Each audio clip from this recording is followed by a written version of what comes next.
Hello and welcome back to Let's Play Final Fantasy. Today we have about exactly 2 hours because my husband is on an early shift. And we're gonna be trying to finish Alexander. I have been doing quite a lot today. Well, not really. I've been to the store and I've carried all of the cat stuff for a week in one go. And it really messed me up because my whole body hurts all over and all of my bag handles snapped. Kind of was to be expected, really. That was like over 10 kilos in one go. But it's mostly because I'm gonna be feeling really shit by the end of this week because I have a migraine week every couple months. And the migraine week is this week. Therefore, I'm trying to do as much stuff as possible before I hit it. And last week was kind of awful because it was either my husband that was sick or it was me who was sick. Hooray for sickness. Ishtola and the sheep have returned to Matola Cave. Don't worry, between them, they are sure to find the answer to our problems. If it isn't waiting on a shelf in the Charlian Annals, it will be in some forgotten corner on the chief's brain. You'll mark my words. And the next time we meet Quick Things, we'll be ready for him.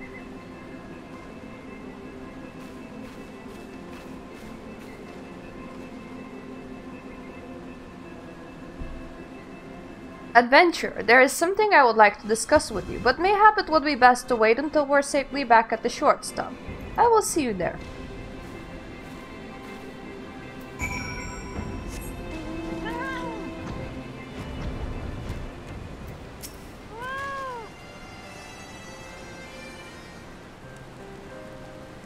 I suppose I should start by apologizing for everything.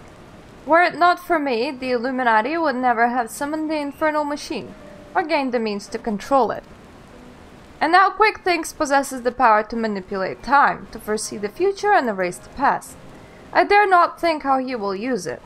Returning the cores to their former state was but a forced state. When all three are active and Alexander can traverse both time and space, nothing will stand between the Illuminati and their twisted utopia. We cannot let it come to that, Magnanimous. Somehow we must find a way to stop them. But first we must rescue Roundrux. Of all the innocent victims of the story tale, her plight pains me the most.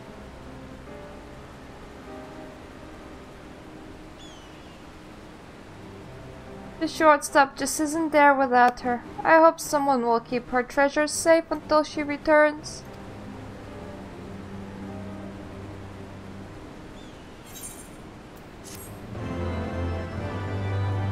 Don't worry, we're gonna go off and return her right now! Right now! Ah, adventurer, you come at an opportune moment. It would seem we have a visitor. I was pacing about, thinking of Roundrux, when something in the shadows drew my eye. I caught only a brief glimpse, but it bore an uncanny resemblance to Quick Things' constant companion, Shanoa, was it? If the girl's here, there's a good chance that her Illuminati keepers are close by. We best track her down and quickly. Follow me. So we're going off to find the little itty kitty. Little itty cute kitty and not a fat kitty. Oh, that's a thing. Expansion is gonna have fat NPCs. And they're starting with Fat Mikote. And I really can't wait to see that. Because I mean, look at my chunk. Look at my chunk.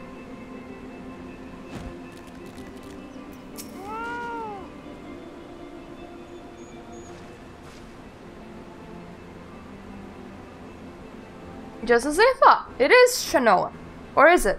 One curl kitten looks much the same as another, and she doesn't seem to have brought any of her friends.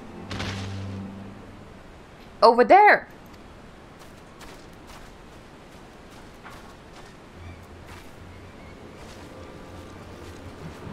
Uplanders, what are these snap crashings and pishkosh? An Illuminati spy, sent by Quick Things to observe our movements, like as not. Given the sizable disadvantage at which we find ourselves, we thought it best to relieve him of his duty. He spent his final moments babbling about all of the Illuminati's deranged schemes. Claimed that once the final core was activated and Alexander fully operational, the fortress would gain the power to travel through time, taking them along with it. He seemed quite concerned that Quick Things was a prophet of sorts, a traveler from the future come to the present to return history to its proper state.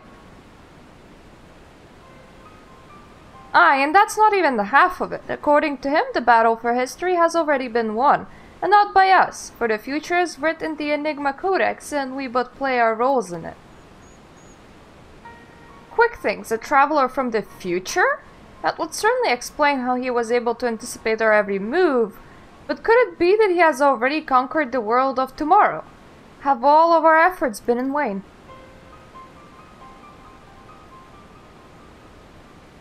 Bah! Tongue flaps of crazed Illuminati make brain case hurt. Back tricks would speak of different subject. What brings Uplanders back to shortstop?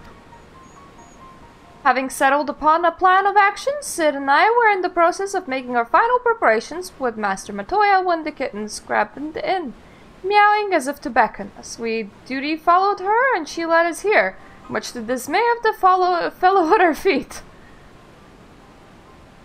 I'm not one to look at a gift curl in the mouth, but something about all of this doesn't sit right with me. He has been at Quick Think's side, make that on his bloody head every step of the way, and now she decides to betray her keepers? If the cat could speak our tongue, I would have a question or two for her, mayhap even 3. Ah, I can't believe I've even considering this. But then it wouldn't be the strangest things that I heard all day. You there, cat, you're Shinoa Quick Think's little familiar, are you? 2 meows for yeah, 1 for nay. Okay, the cat understands you. Did she truly? You want to go home? 7 hells, I think the bloody furball might actually understand us. But that doesn't mean we can trust her. For all we know, she could be here to do her master's dirty work.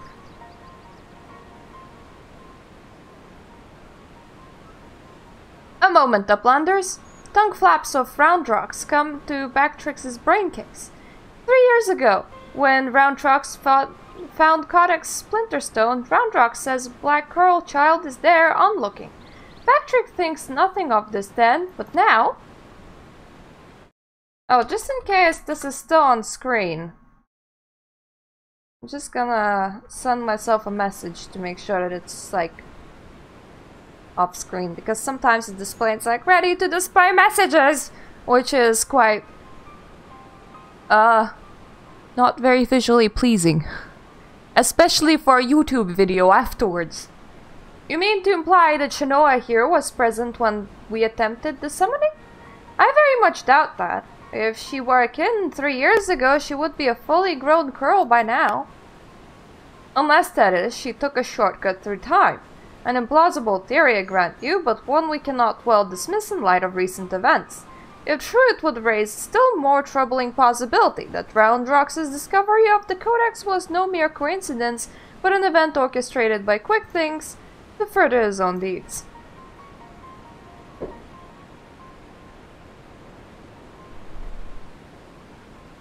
Oh, this just gets better and better. Look, whatever is going on here, we're not like to find out by standing around talking. We need to delve deeper into that fortress. And as luck would have it, Wedge claims his latest invention will allow us to do just that. Send him and Biggs on ahead to the Master's Quarter to perform the final tests. Meet them there when you are ready. I'll join you as soon as my own preparations are complete.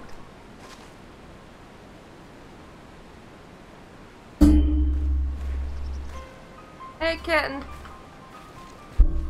I wanna come here. Instead of head bumping my microphone.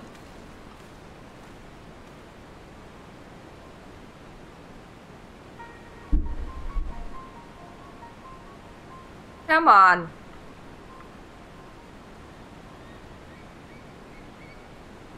Come on, kitty cat. on. Kinda afraid to drag him because then the whole of my stuff just goes with him. Ow! Ah, there we go. There we go. Ah, this isn't a great angle. That's what you get for having cats. Especially a cat like this one.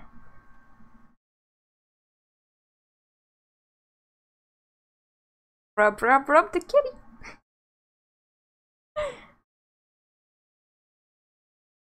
Off we turn, and there my cat goes. There we go. The thing is, he comes along, he starts head bumping my microphone, he messes up all of my setup. And I go, hey, do you want to sit on my lap? And then he's like, no, but I do want to scratch your knees, because that's fun. To travel back in time and set past wrongdoings, alright. Who could resist such a temptation, and how grievous the consequences of surrendering to it? For in allowing the past to consume us, and making our every choice, our every action the correct one, would we not cease to live in the present, and in turn lose sight of the future? This is a path not to redemption, but to madness.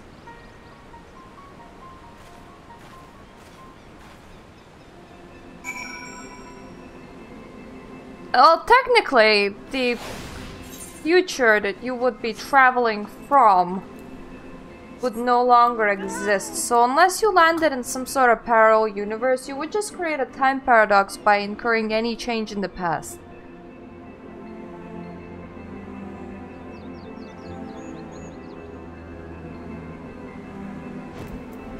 Experiment Biggs? Ah, Magnanimous! All fired up and ready to go, are we? Then I best hurry up and brief you on the task at hand. In a nutshell, we'll be attacking the Primal on two fronts. As we speak, Ishtal is leading an attempt to cut off the Primal's source of ether. Our job, meanwhile, will be to head into the belly of the beast and rescue young Groundrocks. Without her to view the Enigma Codex for him, the Illuminati won't be able to turn back the time anymore, giving us fighting chance of beating the bastards. The chief reckons that the shortest path is through the giant's great fat noggin. The only problem is that it's inside the barrier. Not to worry though, Wedge's latest wonder will take care of that. He's dubbed it the BBG-2, which he tells me is short for Barrier Be Gone. Of course, the barrier doesn't just serve to keep folk out, but also keeps the Primal in. That being why Midge and her mates raised the bleeding thing in the first place. So the moment it goes down, there'll be nothing to stop the Colossus from running rampant, if it has the mind to. Which means we're going to need to move fast. Chief's take on Excelsior is as close as he can to the Alexander's head, when you'll jump off and secure us away inside. Wasting no time, you'll then climb back aboard and Wedge re-engage the barrier, all before Metal Friend even knows what's happening. Got it? Good. Because we got our work cut out for this. Let's get going.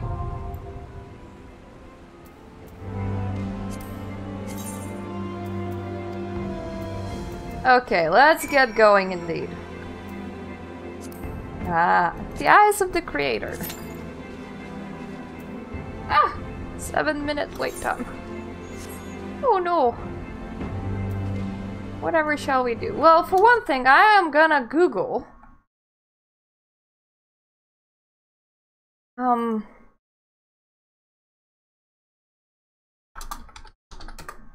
trials. I will Google trials. I need the 61. Containment Bay.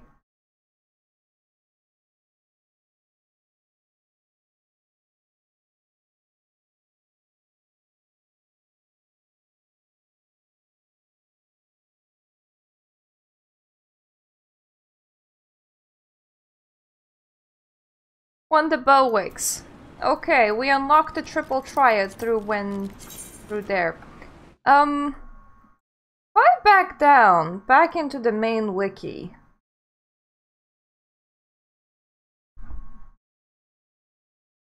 Yeah, I thought so. Heavensward didn't have that many trials. So I thought it would be a thing to actually do them. Oh, but there we go, there's the pop. Where was the rising stones?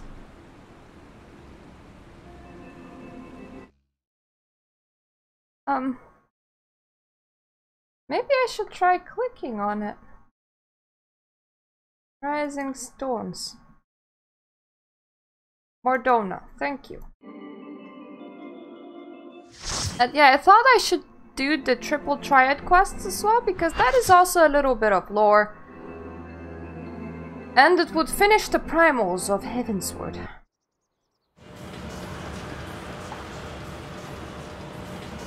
Alright, time to deactivate the barrier.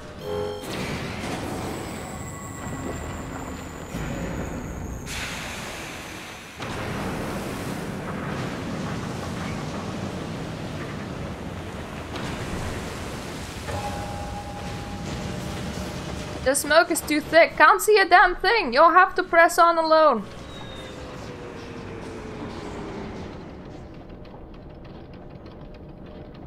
Well, because the time inside the Alexander stops, we're literally trying to get inside of him and shut him down before he moves. So that's pretty interesting. It is not very often that I see this one. I do see some of them pop in when I'm doing my roulettes. And I'm doing them quite often these days because, well, I want some levels. Because I am leveling every class on my main to 70. Every class. So I'm doing all the roulettes that we can. Yeah, this one doesn't pop up often. The later ones pop up more often. I mean, mostly 11, 12, 8, and 4, I would say. Those are the ones that pop up most often. Which I suppose makes sense if people are like farming for glamours, because that would be where all like the main body ones would be.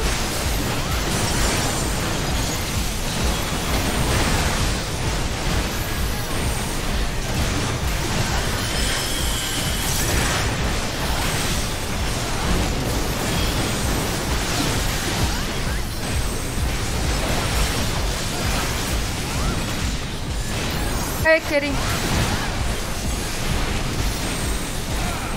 Yeah, I'm made out of soft softs. Soft softs for kitty.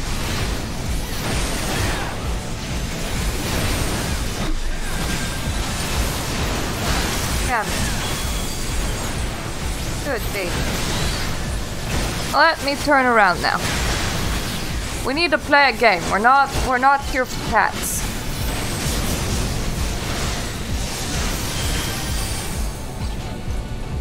Oh god, I can hear one of my cats having issue with a fur ball. I never like that.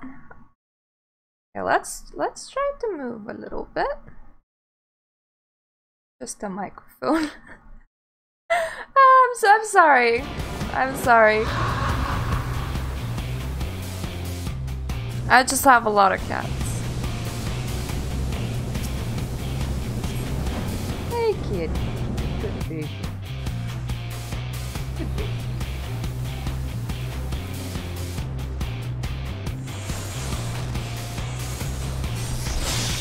You can't get as comfy on me as you can on my husband, eh?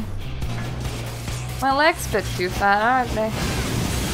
Oh god, I completely forgot how to do this one.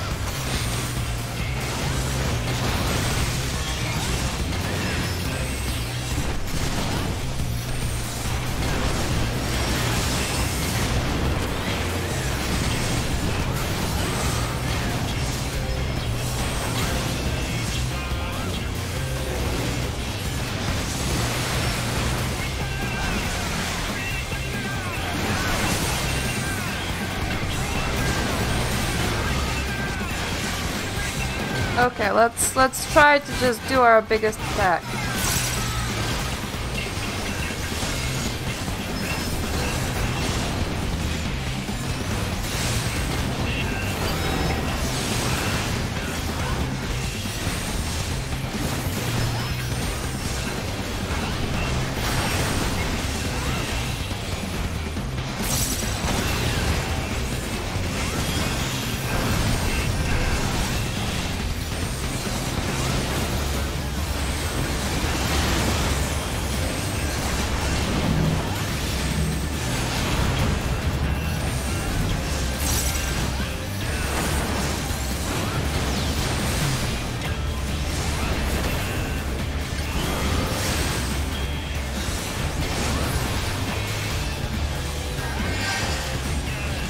I do remember you used to like need to use the generators in order to kill off some ads.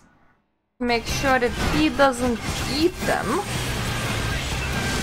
Oh, you would do the generators in order to wake the ads up, if anything. Wasn't to kill them.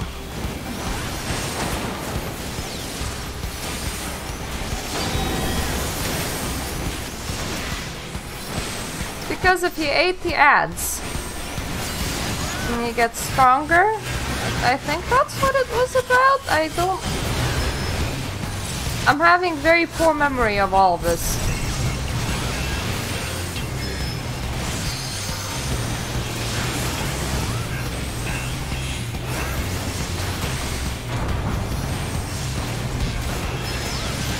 But it is okay because this is normal mode. I have done this on Savage a long time ago.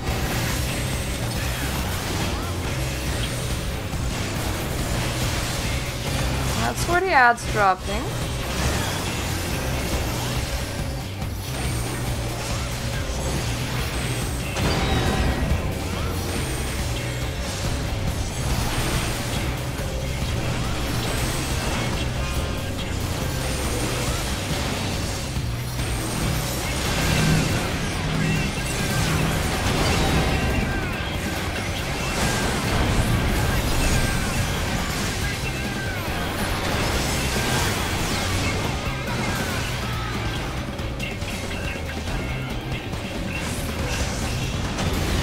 And then we all die.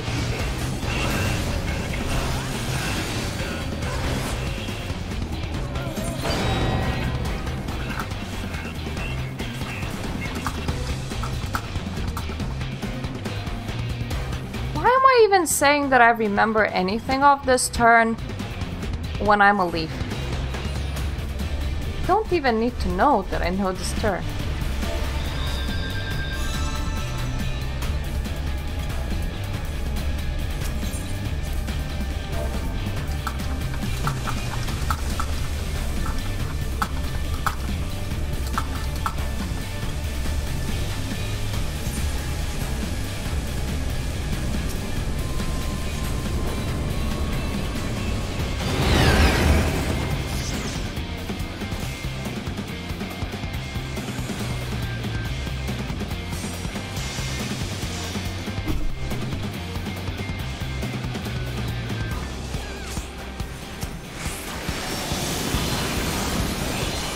Well, next time, maybe people could, you know, not pull me into the rest of the party. That might be a great idea. Not pulling me into the rest of the party.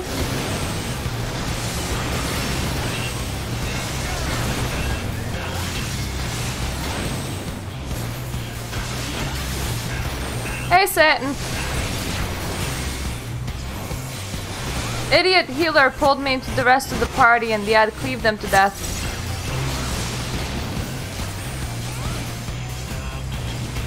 So to be fair, they were trying to get me out of lava, but in defense of me, he should have been killed before the lava came.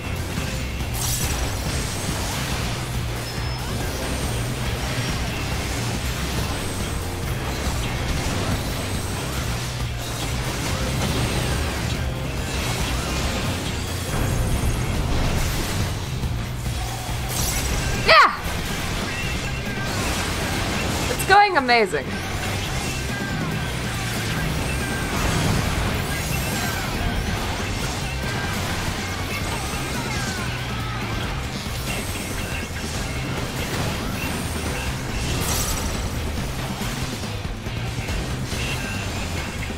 They're doing the power generators, so it's not a concern of mine.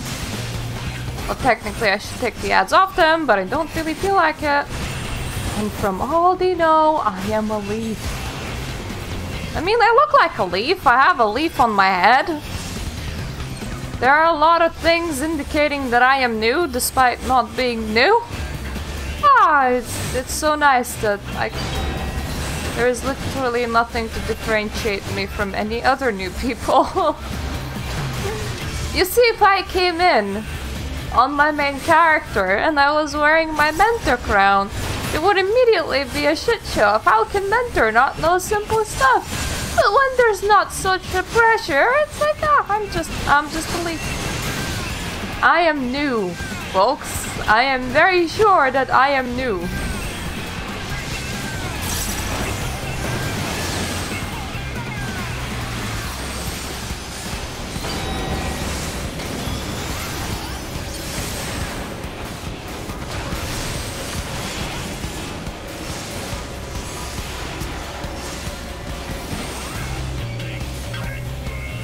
Okay, I'll try and tanking it in the corner of A. Maybe healers will be a bit more satisfied with that.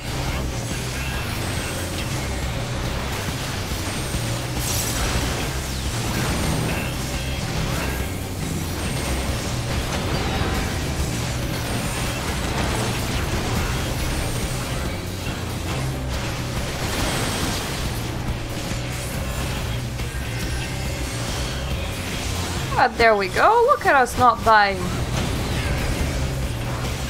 Regretfully, his corpse is in the wrong place. Never mind.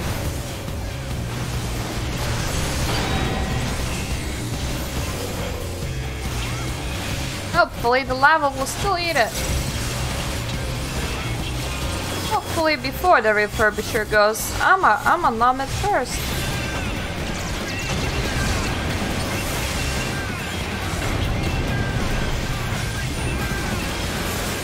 Ah yes, it couldn't beat it.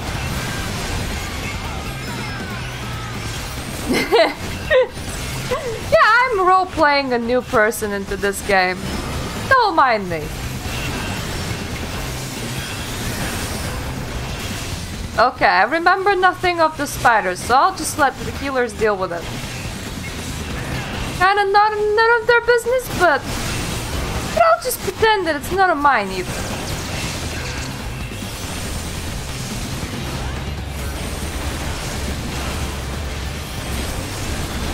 I can help you kill him, I'm just not gonna hold aggro.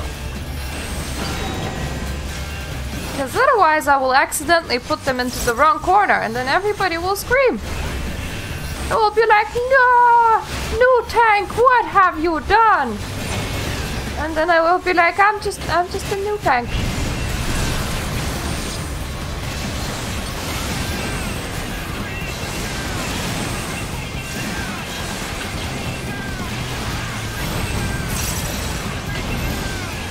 Well, at least I wasn't the guy that died in the lava. Good for me.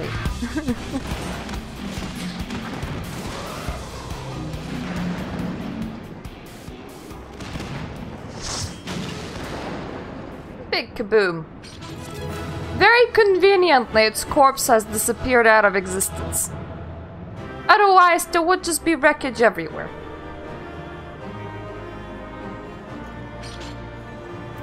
I don't need any of these, so I'm just gonna give my commendation to the guy that most definitely did not pull me into the rest of the party while I was tanking.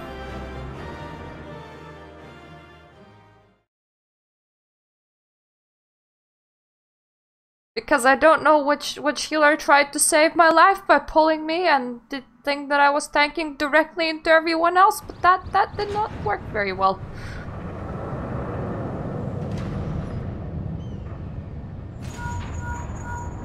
Ooh!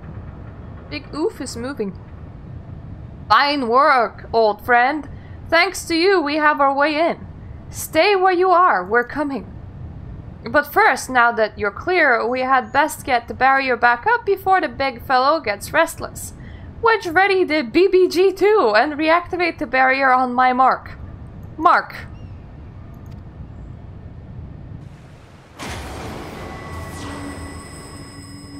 And we're cutting him off at the neck. There we go.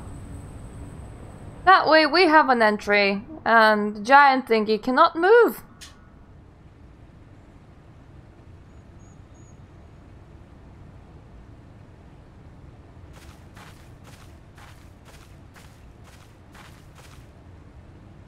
Excellent timing, Stola. Magnanimous has done it. We have a clear path into the heart of the beast. Good. This is a relief to hear that at least one side of the operation proceeded according to plan. The same may not be said for the other. Our efforts to cut off the primal source of ether provide wholly ineffective. Quite why I cannot say, though I am hopeful that one among us can. What? Mid? On the basis that she summoned the damn thing, you mean? I think you would better explain. Like all primals, Alexander constantly draws ether from its surroundings both to sustain itself and to gain its strength. Master Matoya and I believed we could disrupt this, at the very least inhibit this process by means of Arcanima. By creating a vast, impassable etheric membrane between the primal and the land from which it drinks, yes. Which is why the old witch had me place those in— Oh, god damn it, phone! That is— We don't answer phones currently. If it's important, they leave me an email. Otherwise, it tends to be debt agencies when I have absolutely no debts, so it's a freaking scam. I tend to get a lot of those phone calls. Which is why the old witch had me place those infernal devices of hers in every nook and cranny of this place. Are you telling me they don't work? Yes and no. As far as we can tell, the Arcanima are functioning precisely as intended, and yet for reasons we have been unable to ascertain, they have no measurable effect on the primal. Alright, out with it, Mid. Is there anything you haven't told us? We need to hear it now. We're running out of options. I fear it will not avail us, but very well. It all began with the curious encounter in my younger days. I was out playing on my own one day when a stranger appeared before me. He told me anything my heart wished, for it could be mine if I heeded his words. Actually, you know what? This is gonna bother me. I'm just gonna Google the number. 'Cause I bet I know what that is.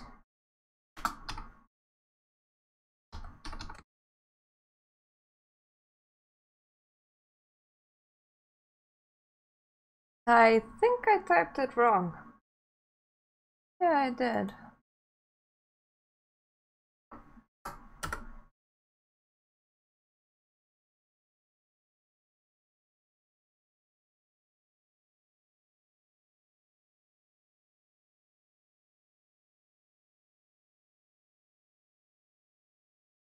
Okay, I'm freaking horrible with numbers.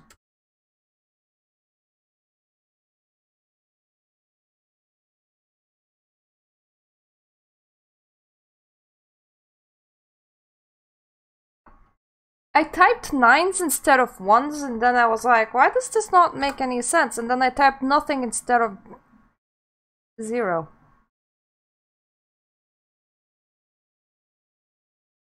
Okay.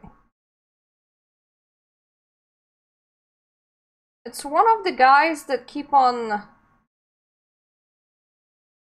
trying to get me to apply for senior roles when I am not a senior person, and then they go, "Oh, you don't have 5 years of experience? Well, maybe what could interest you is if you contact any of your friends and they do, we'll pay you £500. And it's like, could you just not?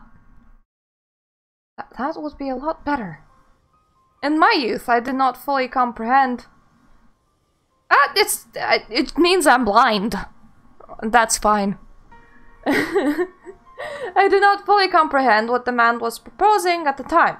Nevertheless, his words seemed to burn themselves into my very soul. "Reunite the scattered shards of the Enigma Codex," he said, "and perform the sacred rite before the ruins that yet stand strong against the river's flow.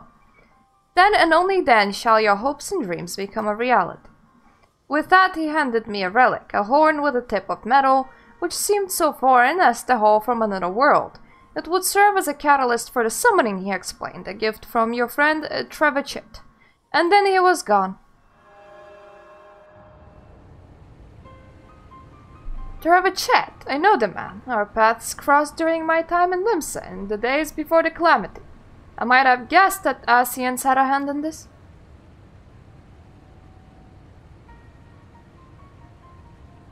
The horn of which you speak was one rumored to reside on Seal Rock. It is a lost relic of the ancients with the power to manipulate the etheric energy in the very air around us. That's most of my phone calls. Like, the positions that I actually apply for never call me. But there's one that's even worse. There's these guys at Cabot Financial that somehow got my phone number. And here's the kicker. I have absolutely no debts. No debts. I am very, very careful with my financials. They don't even know my name. But they call and say, "Dear Mr. or Mrs., we have to talk to you about a personal matter." And then they try and force you to admit that you have some sort of debt so that they can force you to repay it in like a scam sort of manner. And they have like 10 or 20 different numbers, so every few weeks they try a new number on me, which then I have to blacklist. So from now on, before answering, I'm just like Googling all my numbers. The horn of which you speak was once rumored to reside on Seal Rock. It is a lost relic of the ancients with the power to manipulate the etheric energy in the very air around us. The Science had long pursued the horn, fearing the devastation that might ensure were an artifact of such power to fall into the wrong hands. Finally, I do begin to see. If I have the right of it, Alexander's third core is using the horn to draw ether from the far and wide. It's little wonder our plan failed. Even without moving an ilm, the Primal possesses the means to drain not just this land of ether, but our very star. Yeah, it is illegal, and they have a lot of reports on them. If you go to like their Google reviews, it's all like 1 star going, "This is most definitely a scam company." And the thing is, they still do legitimate business because they are a debt collector. They're just buying up debts that do not exist and are forcing people to pay it, which is scammy, but nothing has been done about them at the moment. Yay! Slow legal proceedings with lack of resources and investigative powers. Woohoo! Then our course is clear. If the old witch's magics won't avail us, we shall just have to get inside and dismantle the core the old-fashioned way. Indeed, and yet we must be wary. We have seen the course of time reversed once before. We may well see it again. Even should we succeed in destroying our target, there is naught to prevent the Illuminati from simply returning the stricken core to its previous state. Aye, they are free to turn back the clock again and again, the Primal growing stronger all the while. So what do we do then? We can't just give up.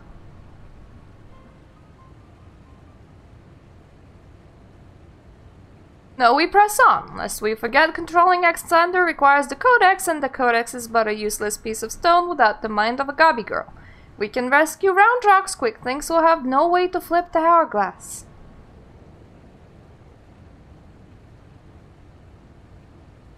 The Circle of Knowing once tasked me with recovering the horn, and was through mine own negligence that Travichet acquired it. That it is now endangers all of our world is my responsibility. Even were I not a scion, I should do all in my power to take amends. Whatever assistance I can offer, it is yours. Then it begins! I'll send word to our friends in Idleshire. Biggs, Wedge, ready the Excelsior. Magnanimous, prepare for departure. Let Operation Rescue Roundrocks commence. Just let me at him and everything will be fine. That's how you solve all the problems. You just threw the Warrior of Light at them. Ooh. 2 kitties. 2 kitties. It's because one of them is constantly turning back time, so if you get out of that time loop, then there will still be a copy of you left behind going around and doing things.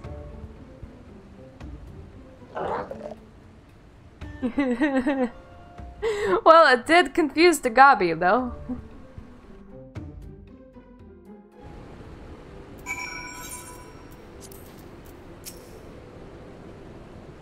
Seven hells! It wasn't enough that those Illuminati lunatics had bleeding time machine, was it? No, it had to be a time machine with the power to destroy the whole bleeding world. I mean, I'm used to the future of Eorzea being at stake, but this time it's the future, past, and present all rolled into one. We have to get Roundrocks out of there before the Gabbies can put any more of the crazy seams in motion. Speaking of Gabbies, have you talked to old Backtricks lately? Turns out the kid you met wasn't showing out after all, just a doppelganger. He already taken the little furball back to the shortstop and given the name Screwdinger. Or however you pronounce it. Anyway, I'll best be heading back that way myself. See you there, Magnanimous. And you were lying, for you're still standing here and giving me another quest. Ready to head back into the belly of the beast, Magnanimous? Alright, let's get this rescue mission off the ground. First, some good news. While the barrier was down, we were able to get our first good look inside Alexander's innards. For as far as we can tell, Roundrocks is being held captive in what seems to be the central control chamber of the whole Colossus, called hopefully Central Control. As to how we reach it, do you remember when you infiltrated Midas? That was that cavernous room with a dirty great city in it? Well, we spotted one of those floating platforms which goes back and forth between there and the place we need to get to. The quickest route to the city is straight through the giant's head. You'll go in through the hatch he opened for us the last time, take care of any guards, and secure the platform I mentioned. Meanwhile, the chief and the others will be making their way to you via Midas after setting out in advance to sweep the place for any nasty surprises. Once we're all rendezvoused, it will be time to storm the control room, while me and Veg stage a little diversion. Got all of that? Good. Then let's crack some Illuminati skulls! Illuminati skulls for cracking! Ah! It breathes! It breathes and I must enter it. Good thing that we're a tank, otherwise we would be waiting like an hour in between each turn. Well, less, but still. You get my point. I do not want that fly chasing me, which is why I'm trying to run away from it. I mean, sure I could kill it, but that's bothersome. That involves energy and stuff.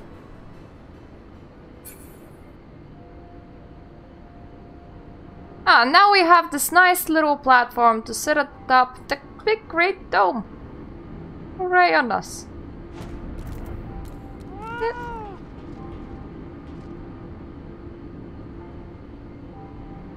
This dome has a really great view.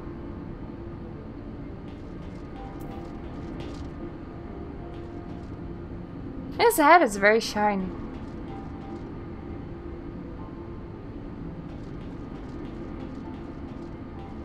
Kind of funny how apparently we have 2 tanks, 1 healer, and we're missing all 4 DPS.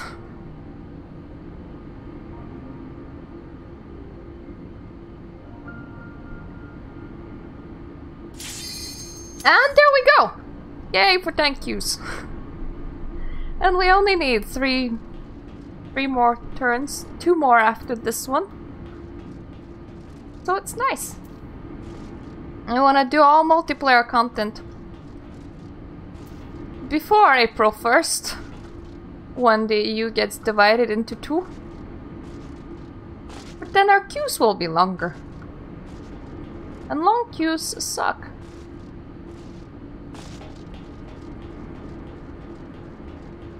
Though, honestly, the moment I finish 3.5, we're moving on to Gothic for...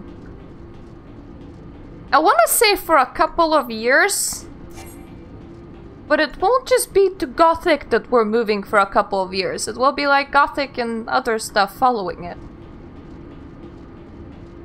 So we're not spending 2 years in Gothic. I hope.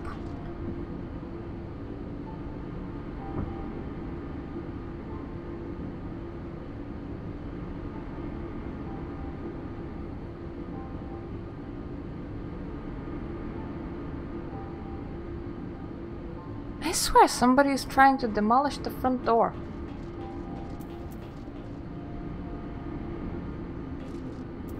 That does not make me feel safe. I'm on the first floor.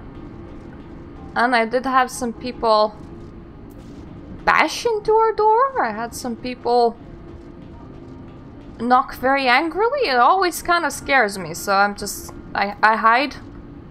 I never actually answer it.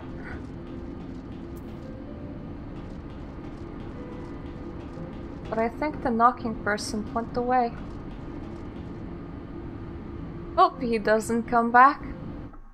Now, if only that tank didn't withdraw, could have already been into the, you know, instance.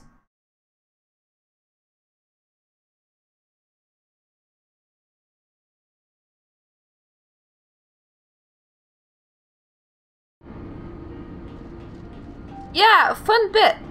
It's very old, which means that it's quite clunky to play. It's kind of hard. And somebody really wanted to play me. That I play it, so that's what I'm doing. And I have absolutely no experience with it either, so it's gonna be a fun journey. Also, barely anyone plays it on Twitch, and when they do, they're normally German. So, English stream ahoy!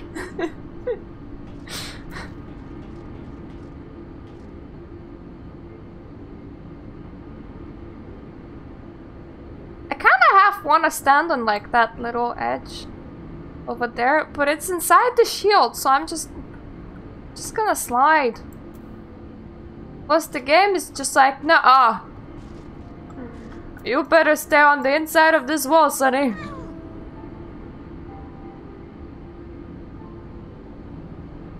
I don't very much like crazy people, especially when they knock in a rather aggressive manner.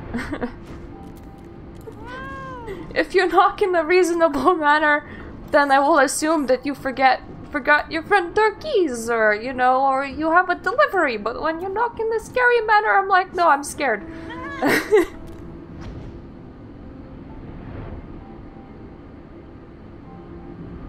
And if you knock like really unreasonably late at night, it's also like, nah, this floor is just barricaded.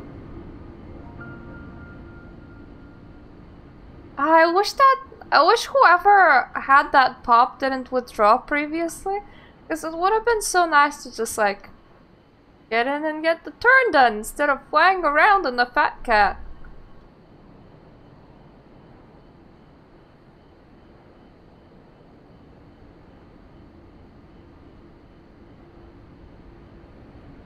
It's kind of funny because this zone isn't that huge. Like, Stormblood zones are bigger and Shadowbringer zones will be closer to the size to Stormblood zones. But it just looks so spacious. Like, it has so much space. And such a pretty sky.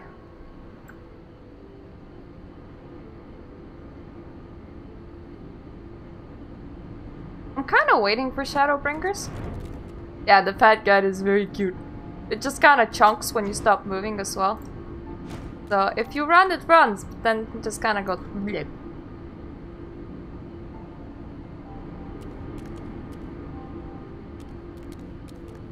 Despite the fact that they didn't announce anything that exciting for Shadowbringers, I want to see the fat Mikori. Apparently a lot of people are complaining about that because they're like, you're representing greed with fatness. It's like, well... yeah. Loaf. Well... you are a bit greedy if you're fat.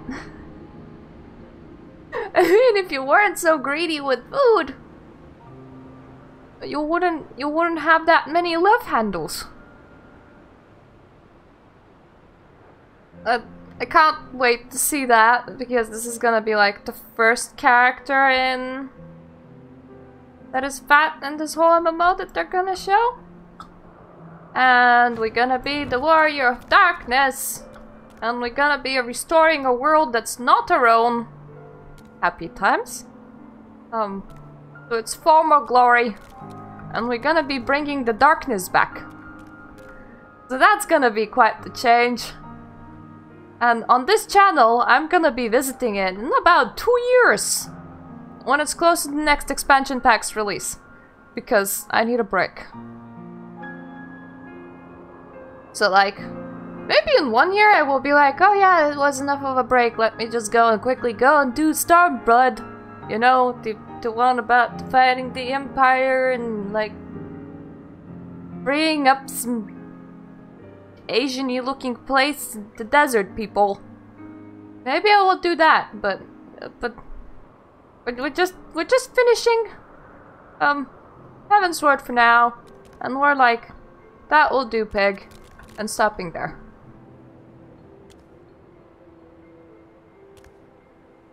I like just sitting around in places in this zone.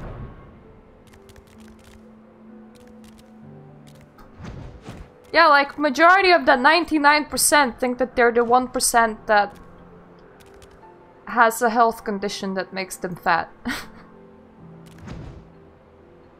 But they're like, oh, you're portraying really rich rulers of this place as being overweight because they have no other tasks to do but to sit and eat? Oh, that's wrong. That is so wrong. That's portraying fat people as greedy. It's like, but these people are greedy though. That's what they got fat. They sat around on their butts and ate all day because they didn't have any monsters to fight or anything, and they had abundance of food. Oh god, everybody fucked off. Like, I'm the only one in this queue right now. I hate queues. Cat walking backwards is a very weird sight to behold.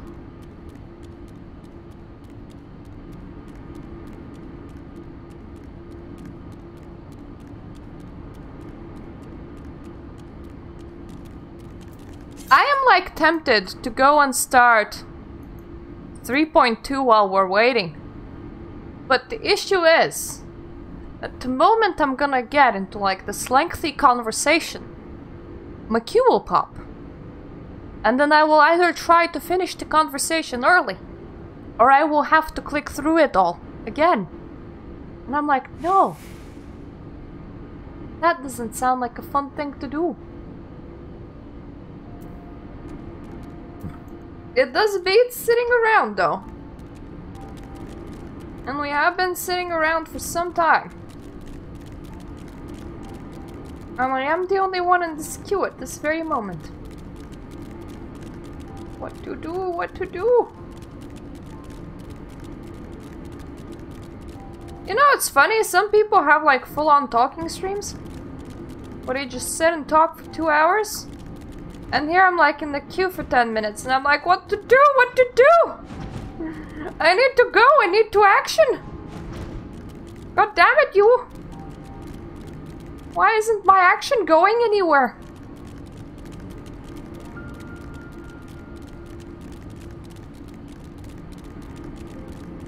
Well, at least I have a cute cat. And 5 real ones. They're also pretty cute.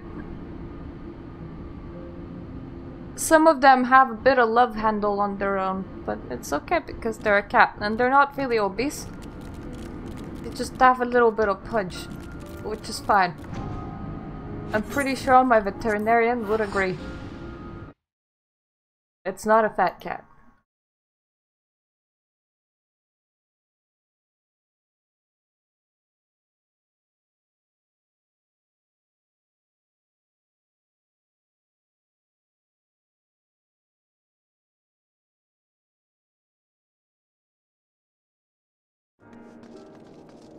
Okay. Let's start 3.2 while we're waiting, shall we? For all I know, this isn't gonna pop for an hour, so it's pointless to just stand around.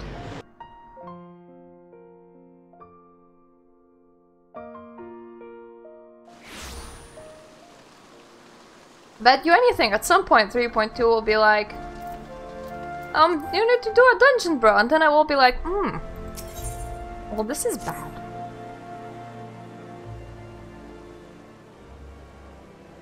Alpinode, Magnanimous, I've been looking all over for you. We've received news regarding Flamin, Hoary Boulder, and Colternet. Really? Has something happened?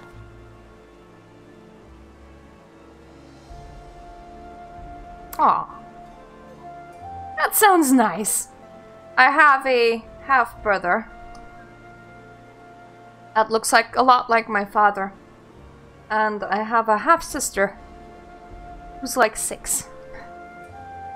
No, it's nothing bad. Quite the opposite, in fact.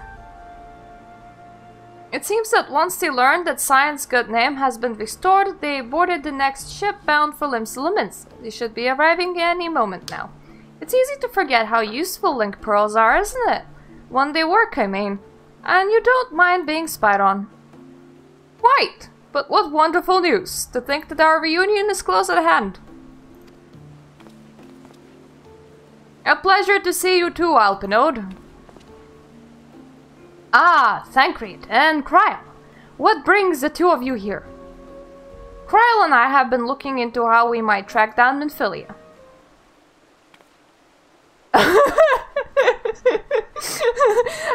When you confuse your family with your animals. Yeah, I'm sure that they are. And if you ever want to share pictures of your cats, you're always welcome to do so in both like the hangout and the playroom, because a lot of people on our Discord would be like, "Ooh, cats!" And we may just have found the answer. Wait, the answer to what? I kinda got distracted. Magnanimous. When you were fleeing Oda with Minfilia, you said that Heidelin spoke to her shortly before you parted ways, yes? Well, assuming that is true, and I see no reason to suspect that it's not, it seems reasonable to conclude that Heidelin commanded her to remain behind.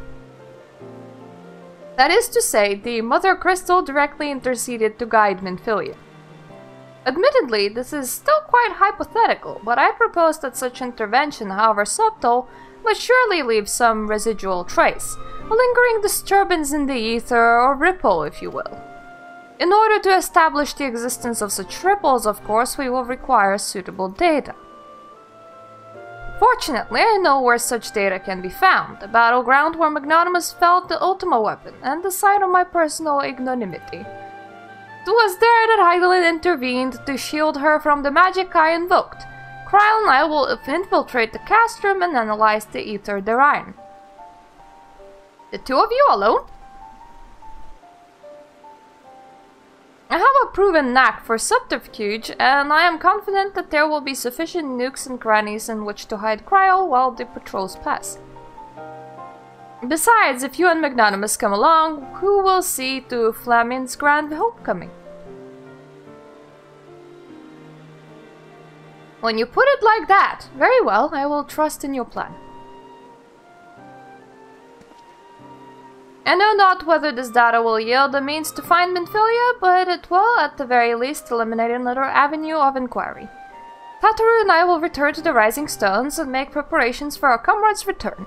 Might I impose upon you to meet them at Leminson Docks?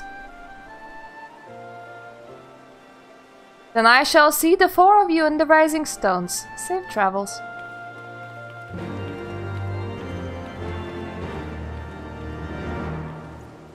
I like how I'm once again the person that like has to go around doing shit. Because he's just like, I'll just sit on my ass in the Rising Stones. We'll be fine. And god damn, timer's still ticking. That's annoying. Annoying and a half. I hate queues.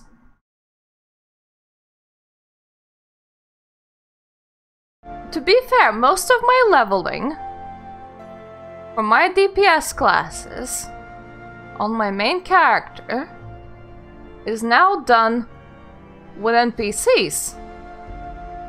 Because you can have this thing called a squadron. If you just upgrade your Grand Company high enough, you know, the thing where we pay them Grand Company seals in order to, like, upgrade them. Yeah, if you do that to like the top part, they will allow you to hire NPCs as a squadron, and you can like send them to NPC missions so that they gain XP. But you can also command such missions, which means that you can engage certain dungeons with them instead of real players and get the XP. And it's quite convenient for leveling DPS classes, and boy are they stupid. NPCs will often not even enter the boss arenas and get stuck outside of them. So you will have to disengage them from the fight, make sure that they go directly to you, then engage them into the fight. They're also really bad at handling poison or mechanic of any sorts. And most of the times, the NPC healer will be like, fuck this healing shit, I'ma stand here for 30 seconds and watch the tank die. You're getting attacked now. Well, I better start healing you.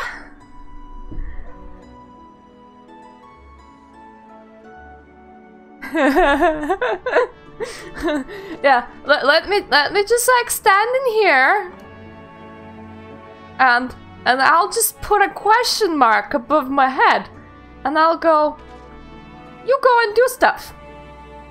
You go and do stuff, and I will give you a small reward for doing that stuff to me. How does that sound? Oh, that would be fun. Until that would get boring.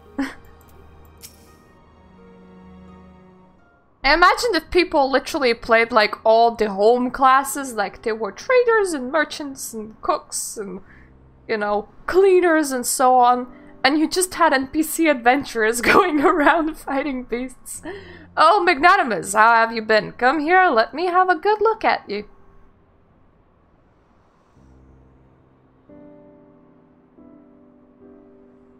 Thank the 12. One hears the strangest tales in foreign lands. I worry about you all day, every day. We would have sent word sooner, but the Braves afforded us no opportunity. When they fell upon us in the market, it was all we could do to escape. Tataru found her way to you, of course, but we were forced to seek shelter aboard a Hanish vessel. It pained us not being there when you needed us the most. But we made the most of it, didn't we, Coltonet? Studied and trained from dusk till dawn we did. We would have sent word sooner, but we knew not whom to trust, and with that vast distance. But those dark days are behind us at last, and I shall be glad indeed to return home and speak with my daughter. Your daughter be missing? What do you mean she missing? How could you let this happen? Forgive me, I am sure you're doing everything in your power to find her. As Tancred must be. He watched over her from the first, long before me, and he will watch over her to the last. I shall pray for her safe return and busy myself in the meantime. For a certainty, there is much and more to be done. The Braves may have bloodied us, but the path remains, and we shall not be swayed away from it. Aye, that's the spirit, to the science and long overdue reunion, huzzah! Well, there you have it, to the Rising Stones.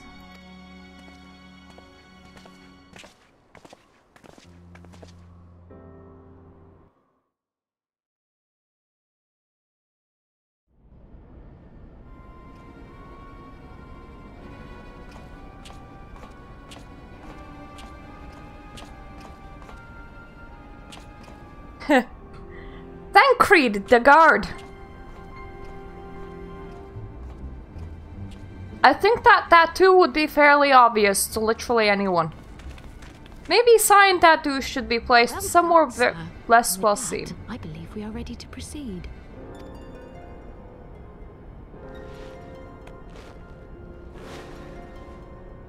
Let us be about our business then.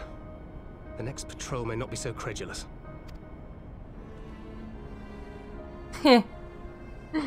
Why must you be so disappointingly brusque? You're not at all as Minfilia described, you know. I don't think you favoured me with so much as a single compliment since we set out. Well, you are a Lalafell. Not gonna sleep with you. Did your time in the wilderness sap you of all your charm? Or are you holding it in reserve for your beloved? This is neither the time nor the place. I am a moody man. But when I'm risking life and limb infiltrating an Imperial castrum, I like to be sure of my comrades' motivations.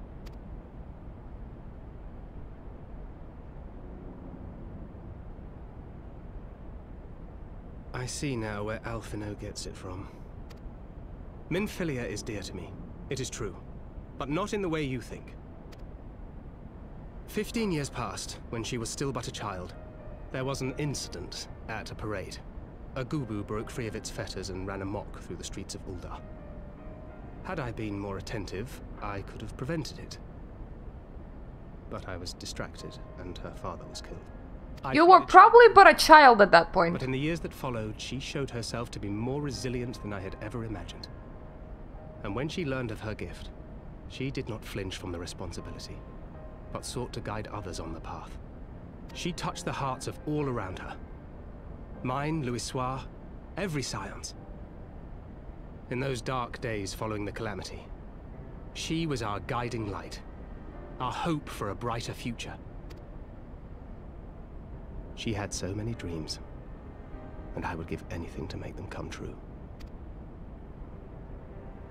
My apologies. I can see she means the world to you. I did not mean to pick at old scars. No harm done, I assure you. But fair is fair, my lady. What is Minfilia to you?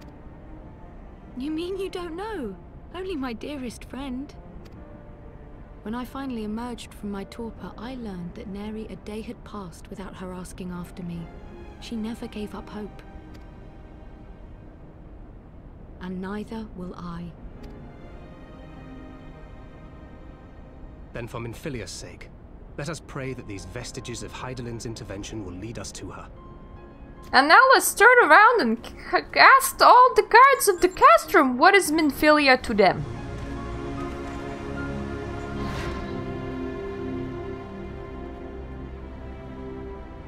For I think we need some more of this. Don't you think we need some more of this? Random guard in castrum, what is Minfilia to you? Oh my Jesus. Might not pop today. Oh, I hate when that happens. Earlier, my guildmate was waiting 64 minutes for an alliance raid. Well, first of all, the time's all wrong. It's like 4 PM. Secondly, we're getting very close to the expansion. So everybody's like, fuck all duties. Just fuck them. And yeah. So sometimes these things do happen with all duties. This is why you need friends. I don't have any. So what does Minfilia mean to you? It feels good to be home again. I think that everyone is waiting for us just beyond these doors. Friends and family with whom we have shared in such... Gods help me, but the older I get, the more sentimental I become. Come, let us not keep them waiting.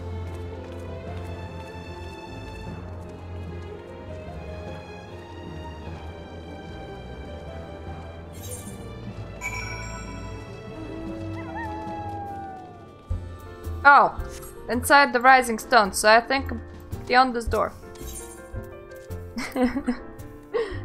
Yeah, pop me a queue, please. I need 7 people, volunteers.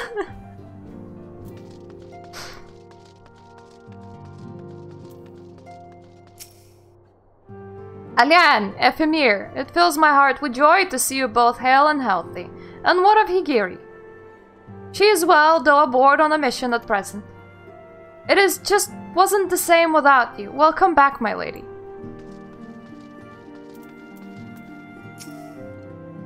Ah, we could do with more of that around here. Heartfelt reunions with stalwart companions brings a bloody tear to my eye. To To secret oneself in a ship hold to secure a safe passage to a faraway land. This is a tale we know all too well. When they're well rested, I should like to seek a formal introduction.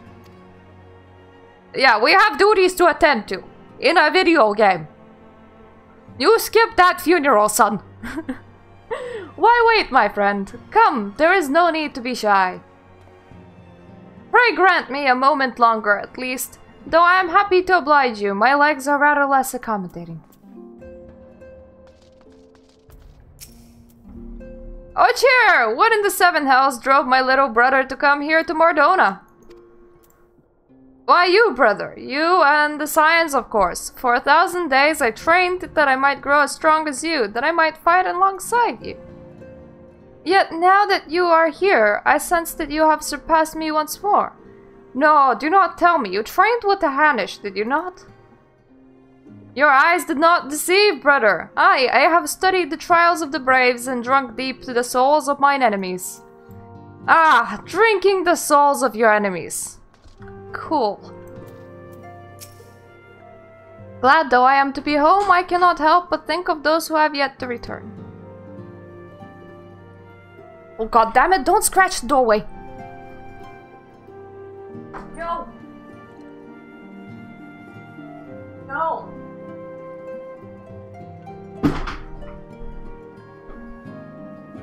No. No doorway scratching. Ah! Life with cats. Ah, hey look, we have one DPS in the queue with us now. Hello there. Once we have settled in, I would join the search.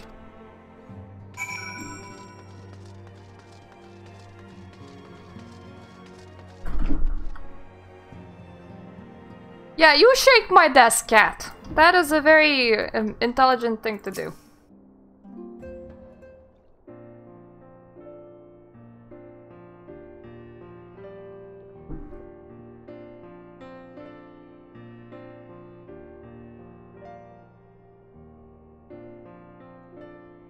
It's been so long since I've seen them like this. Too long. Yeah, I also like to drink the souls of my enemies. That's like the main thing to do. It was the chaos born of my foolish ambition which forced them to flee. Though they are returned, there are others yet missing. Others whom we cannot forsake. We'll find them, Alpinode, I know we will. Minfilia, Ida, Papolimo, every last one.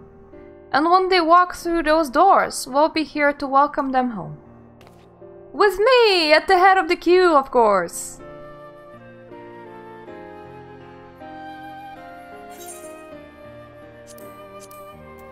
I'll have a cookie. Why not? Oh, I kinda would like a cookie myself now. Have none. You see, I did all the cat stuff for the week. Today. But I didn't do human food today. I'm doing human food tomorrow. So I'm running very much low on supplies that are not essential. Ooh. Baraga. Thancred and Kryl contacted us a short while ago. It would seem that their foray into Castrum Meridianum bore fruit. They asked that we rendezvous with them in Nishtole and Idleshire, where they will share their findings. Rude though it is to depart without speaking to the guest of honor, I expect she will forgive me if I return with her daughter. Yeah, let's do that. Let's rendezvous. So we're now getting close to needing a dungeon over here, and we're still in queue over here. And I'd rather we actually finish this queue, but I can't get into this without some people actually being there. Ah, yeah, I'm kind of tall. She's like right at the bottom, so I'm just like, eh. What is there, my tiny friend? What do you want from this giant woman? Ah! No, I don't want any more quests. I just want to speak to the right person.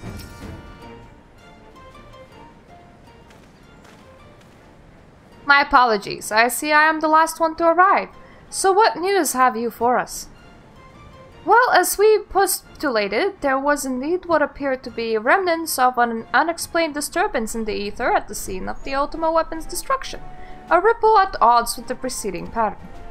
Though faint, the waveforms bore a strong resemblance to those observed following the destruction of the Isle of Wow.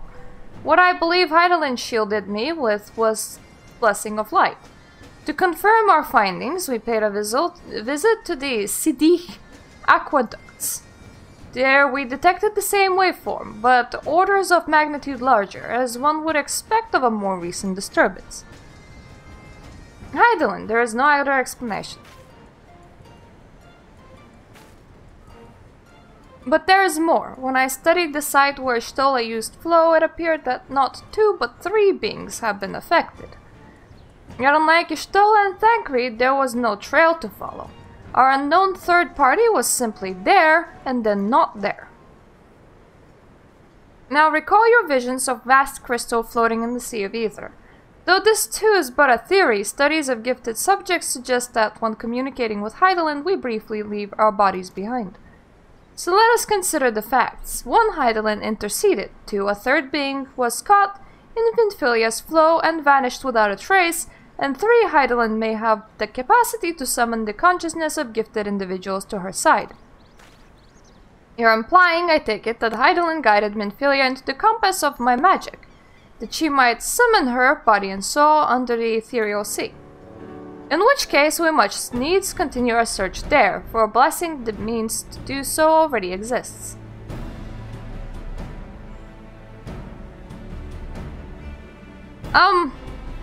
For the story dungeons, the next expansion, they're introducing the trust system. So, the Alexander storyline, I really want to see it again, because it is a big deal for me in Final Fantasy. It's my favorite raid and everything, and it's a pretty nice story. But just for the story dungeons, from now on you will be able to recruit NPCs to go into the story dungeons with you, which honestly I do not know what it will do to the dungeoneering population. And I'm kind of worried that such a effort is being taken a bit too early. Because this is what you actually do when MMOs no longer have enough people to sustain itself. You allow people to bring NPCs to practically everything. Okay, a search for a blessing means to do so already exists. I speak of the Anti-Tower, a Charlian construction conceived to provide scholars a vantage point over the ethereal sea.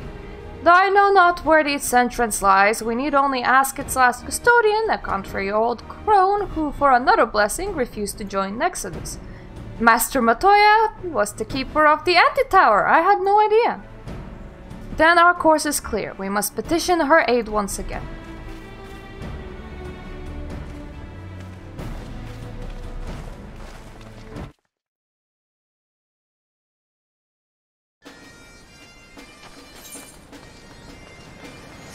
Okay, first of all, I am gonna screenshot this and I'm gonna post it to my fellas in my guild.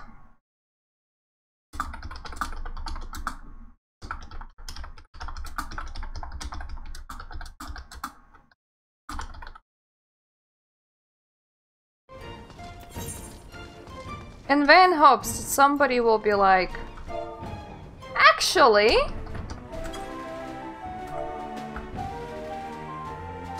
I also have the novice channel. Essentially, I am just sending a signal for help in every direction that I can. Well, yeah, but I mean, that is not a story dungeon. That is like side content.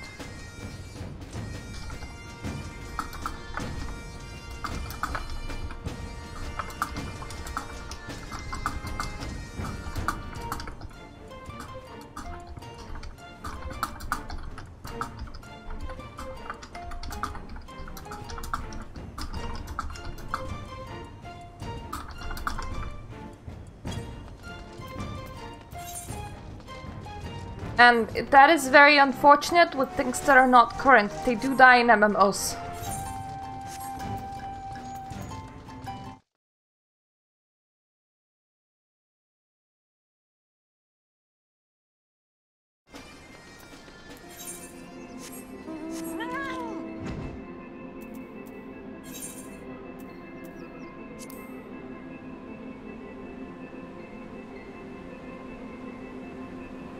Yeah, it's kinda the things that I want to do. I don't want to do a Mega again. A Mega is Stormblood. I do want to do Alexander because it is a large part of the history of Final Fantasy, and yeah, it would be nice if you could just bring NPCs. Then it becomes a single player game. And then you kind of defy the reasoning for it being an MMO. Eventually there's like no MMO left. Okay, that is not where I need to go. Where was Matora's cave again? That way. Am I even going to the cave? Yes, I am going to the cave.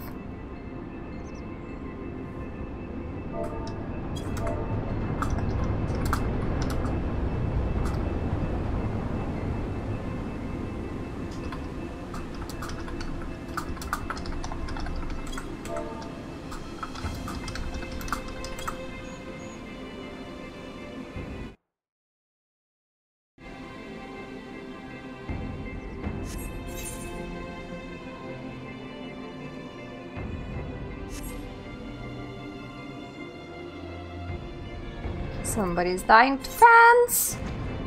Literal fans.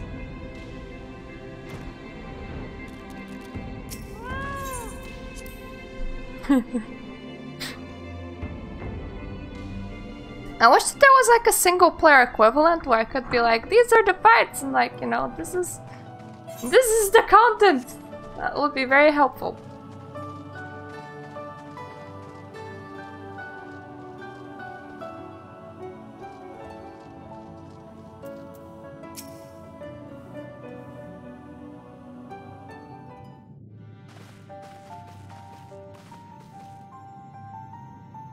Oh, what a surprise. Well, what secrets have you come to extract from me this time?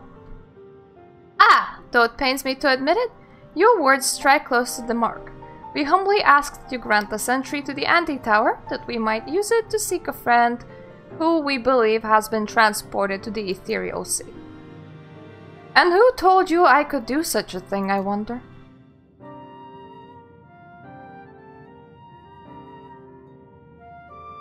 The tower was abandoned to its magical keepers 15 years ago. They have the rune of the place now. If that is no deterrent to you, then by all means. Is that all? I felt sure you would seek to dissuade us from the course, given your roles as a custodian.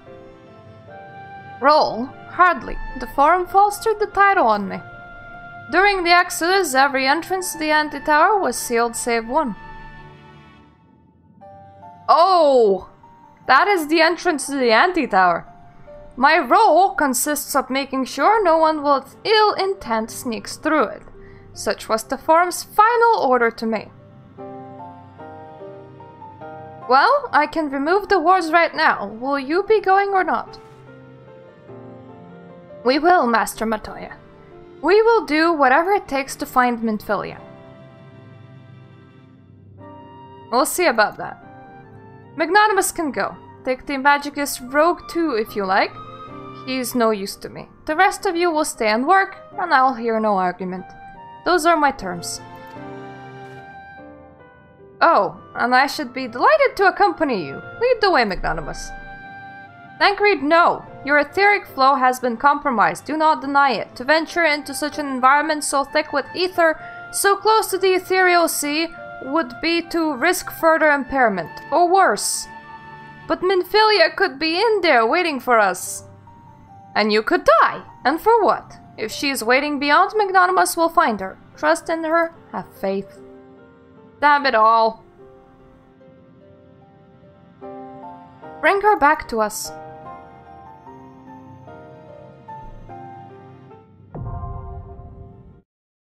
Whoop whoop. The Anti-Tower is accessible.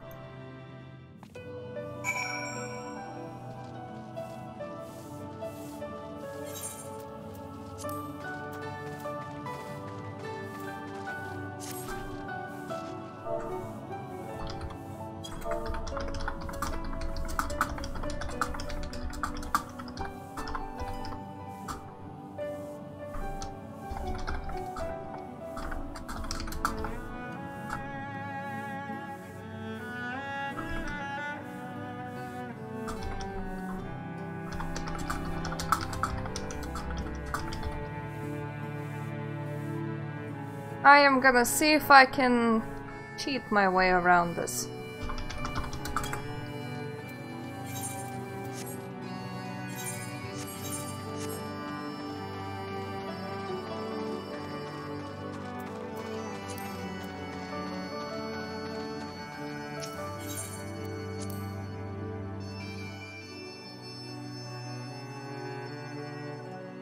There is a second DPS in the queue now, though. It's 2.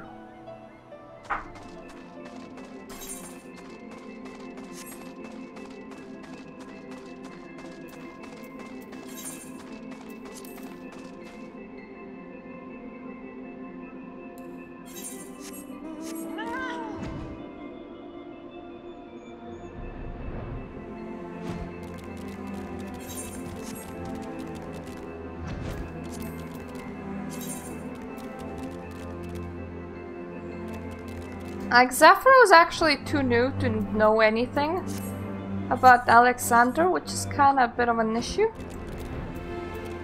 And I don't think that anyone particularly wants to unsync it for me. And I can't sit in Party Finder at the same time as sitting in the queue, which is quite annoying.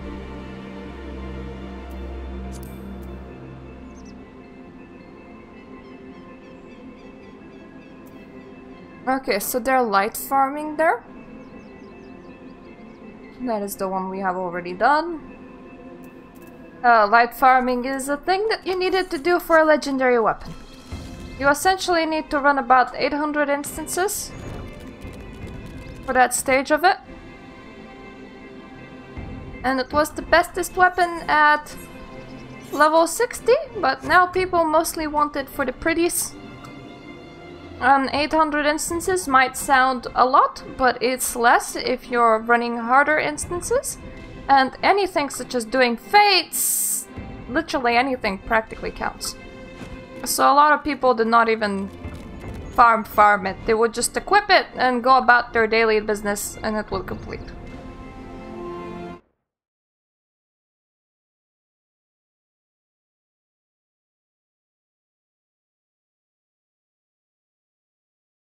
One person in my guild is playing Sekiro. I am gonna assume that everybody else is a bit busy. So we have absolutely no choice but to wait around.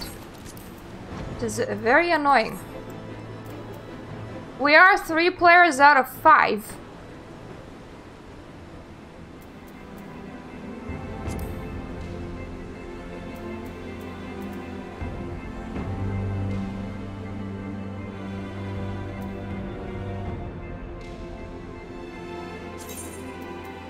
Obviously, do not have any friends in this character. That's also bothersome. If I could just, like, party myself up, I could unsync it.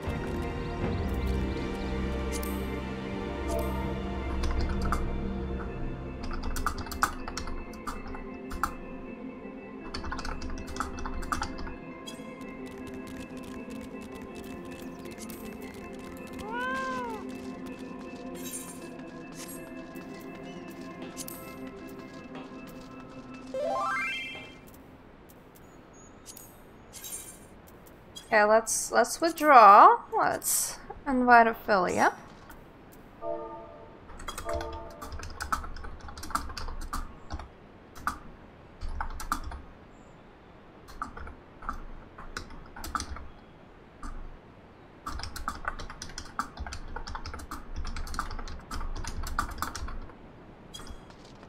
And let's ask if they think that they can, like, solo it.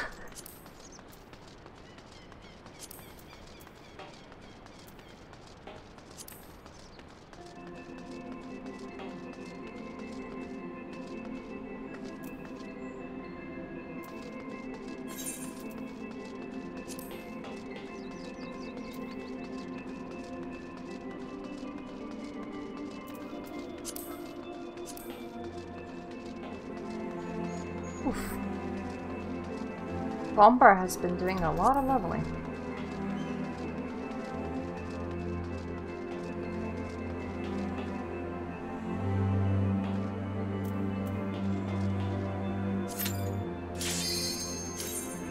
There we go. Well, let's see how it goes on 2.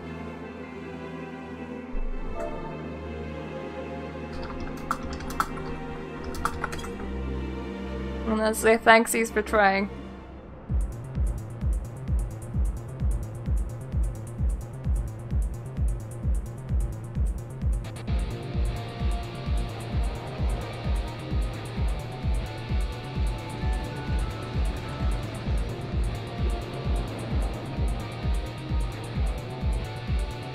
This feels so empty on 2 people.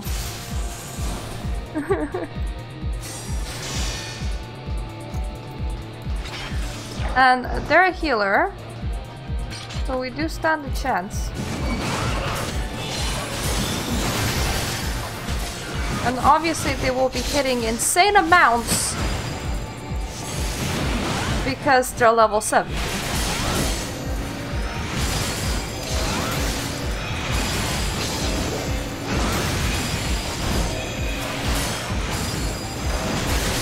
We are fighting people meant for 8 enemies, 8 people though, so I meant we are fighting enemies that are meant for 8 people. So it's still a bit, you know, not instant.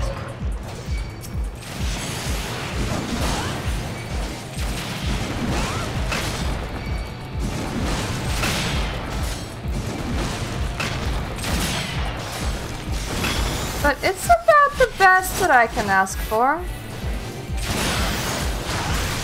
Depending on random people's kindness here.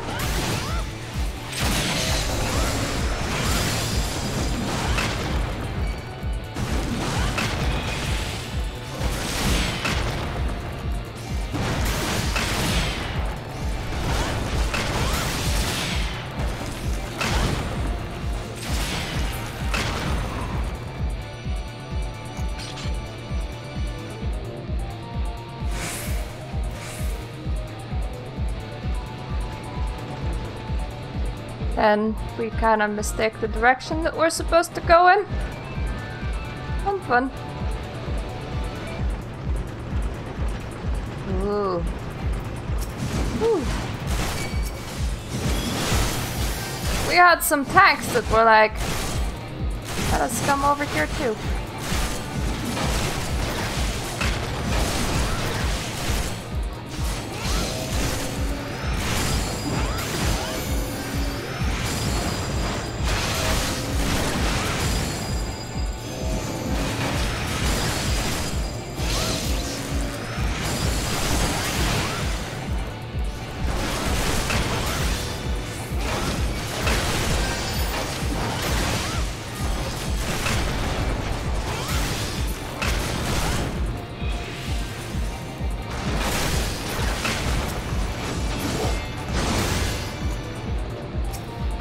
The one thing that it's a bit worrisome for me, if I remember correctly. Ah, music. This is the turn with the bloody cat, and this is actually quite a complicated turn if I'm remembering it correct. Oh, no I'm not! Oh, thank God. Oh, this turn is a lot more straightforward, but I think it has DPS requirement.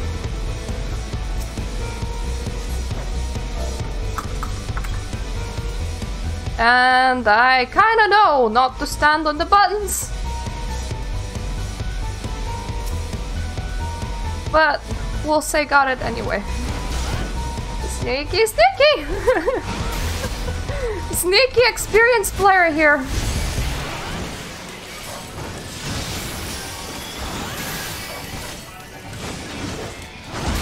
We're not doing too bad of a DPS considering that it's just the 2 of us.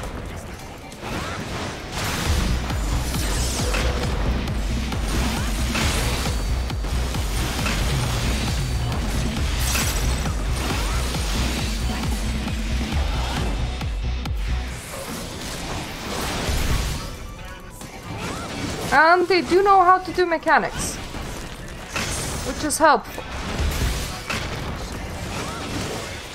Now, there is one thing that I am a bit worried about. This thing has a mid phase. And during the mid phase, you essentially have a DPS check. Should spray the sides. Yep. That thing drops thingies in the middle, and that thing makes the spikes go up.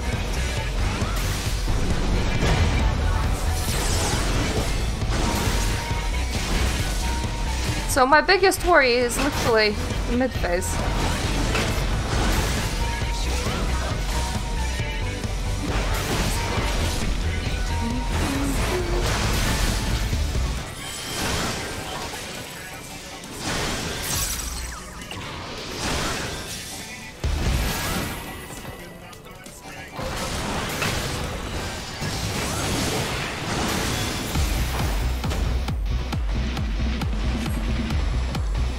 Oh boy, here comes the mid phase.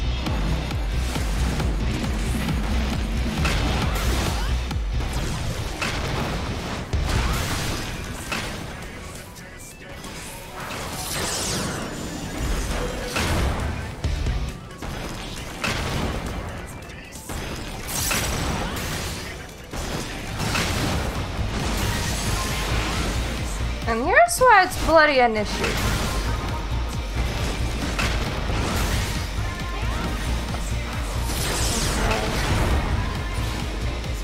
We don't have a lot of space here.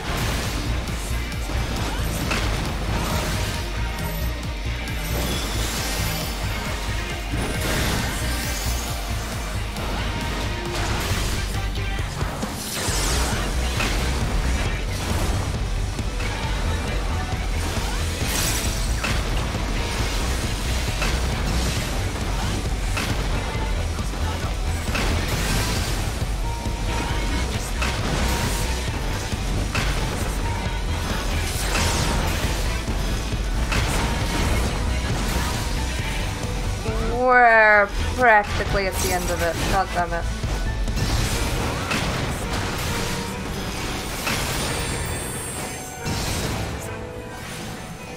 Yeah, we need more players.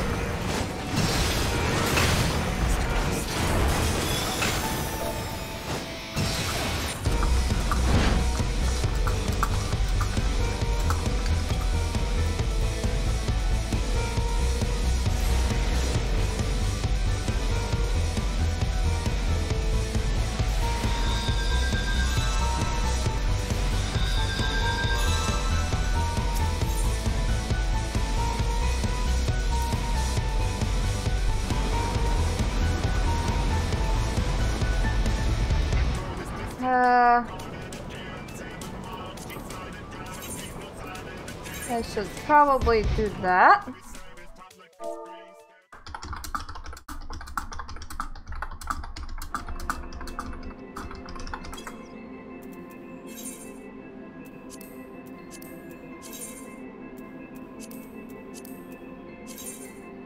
Let's try this. Raids. Yeah, that one. Free. Free. Free. Free. Free. Sure.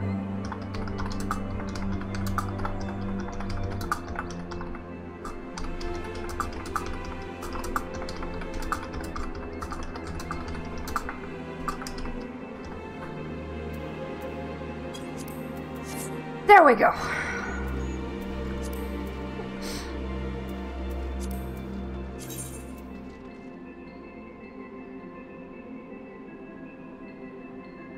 Does anyone want free poetics?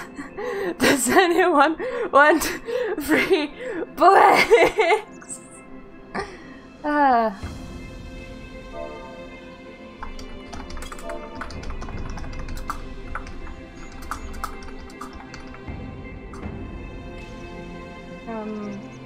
Normal on sync, print on AF.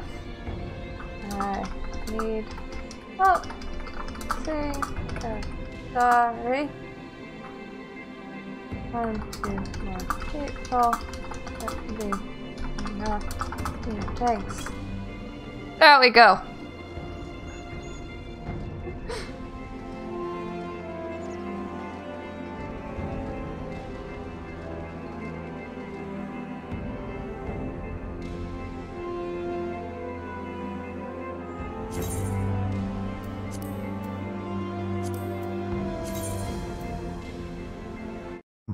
I'm really tempted to harass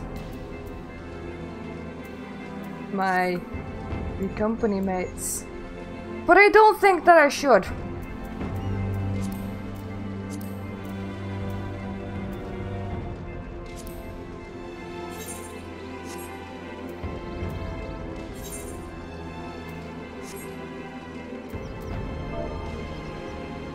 I'm just gonna slash sit here for a while.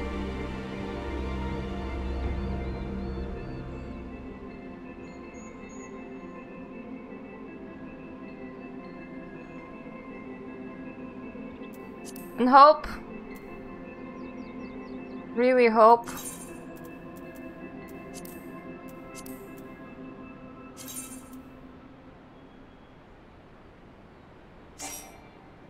Ooh!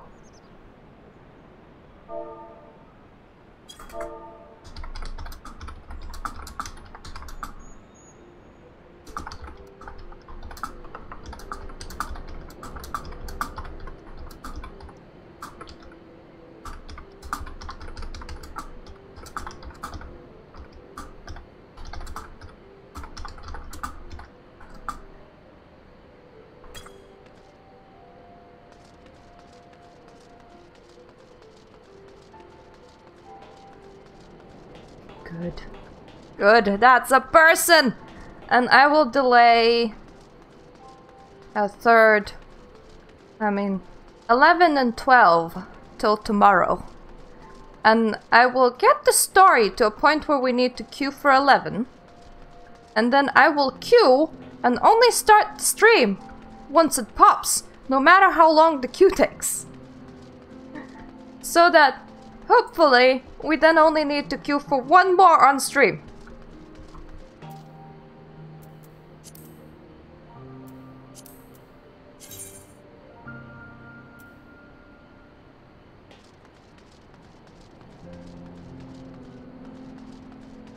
Even the data center party finder is really empty.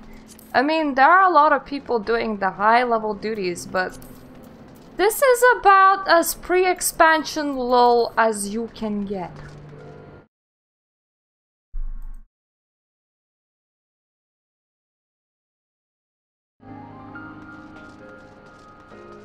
Which is kinda awful if you're trying to actually do content.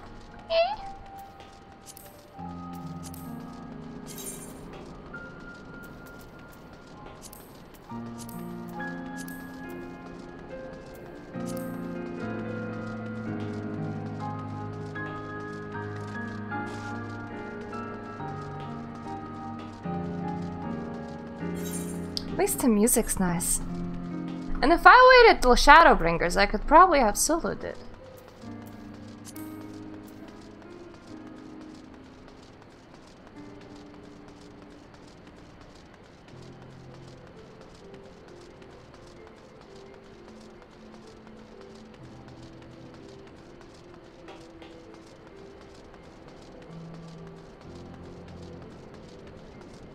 Okay.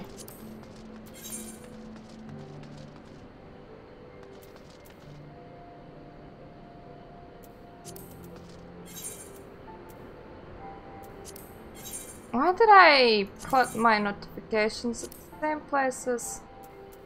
There we go.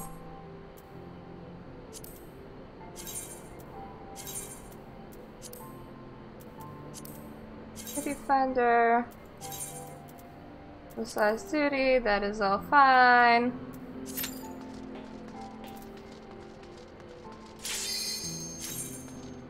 There we go. Now, enough people to compensate for 5 level 60s.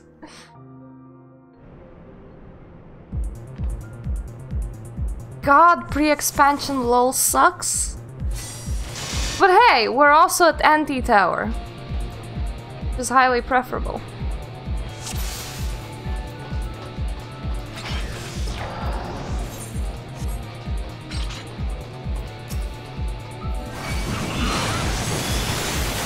So at least we didn't waste all that time, right? We did do something. We did some of 3.2.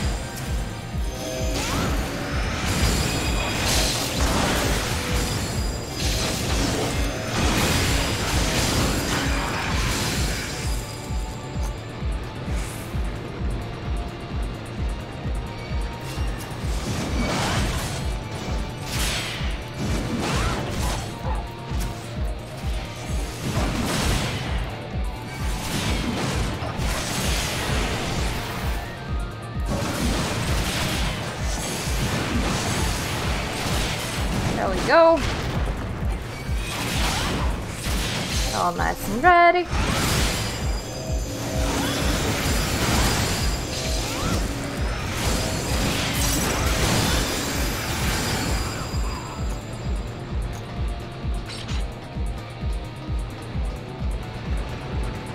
And tomorrow is like story update day, so I have no idea what the populations will be like. For all I know, everybody will be just doing the new story. Oh, but I'm so not waiting for the start of April when they're like, yeah, we're moving the data centers around. Because that means even less population to work with. But I am quite lucky that there is actually a lot of people on Ragnarok. So even if this was the only server standing, I could still beg and plead my way into getting people to help me. I would just need to do a lot more begging and pleading.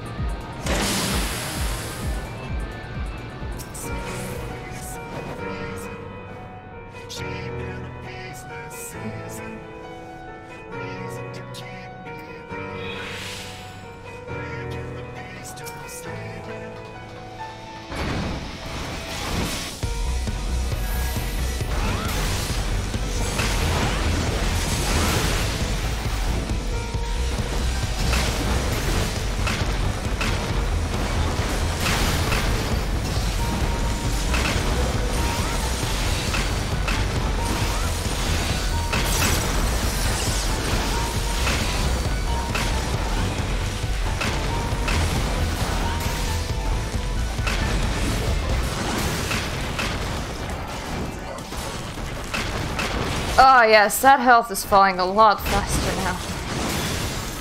With 2 people that can stone as opposed to 1.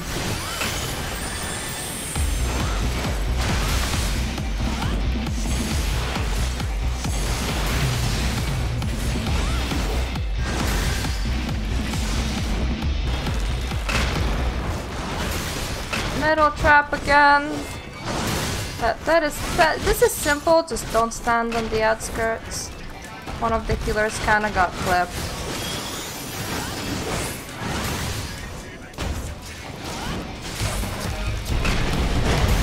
Yeah, don't stand near the buttons.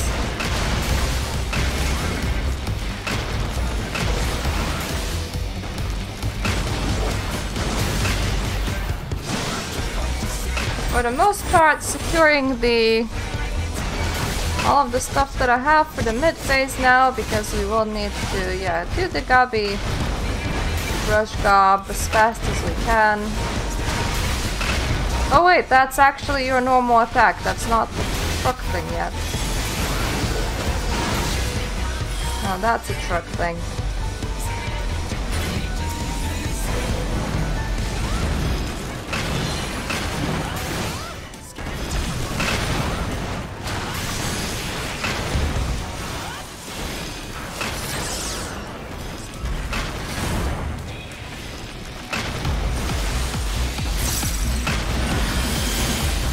Ah, this is going so much better.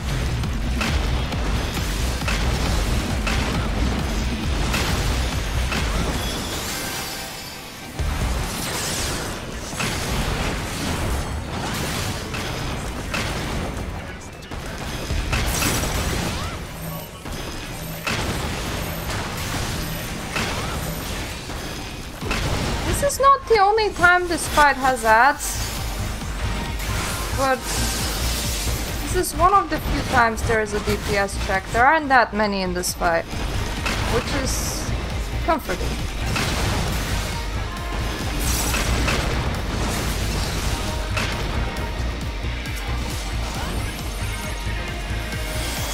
Yeah, that helped quite a bit. I am a bit worried about Ophelia's mana. Unfortunately, I am not a bard, so I cannot give them a mana song. I cannot give mana to people at all, unfortunately. This is in, I think? No, this is out. There's something that I should remember. Oh, god damn it. Did I just completely take off my... Yeah, I did. How did that happen?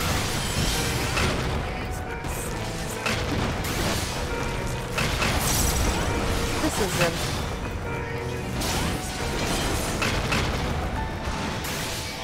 Oof!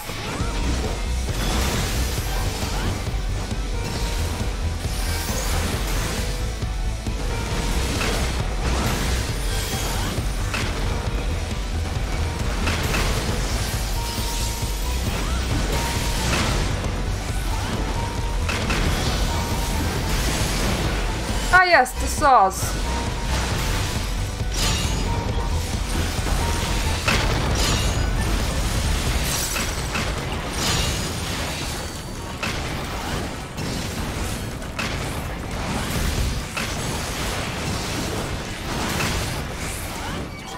This is quite a lot harder when you only have 3 people. Not insanely hard, but still quite a lot harder. Okay, so first will be that, but then there's also arrows showing up.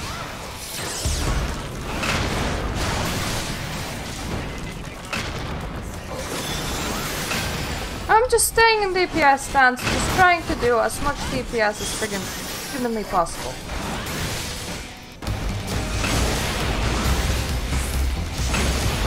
Oh no. Sides will go up in a sec. Whoopsie! That's not good.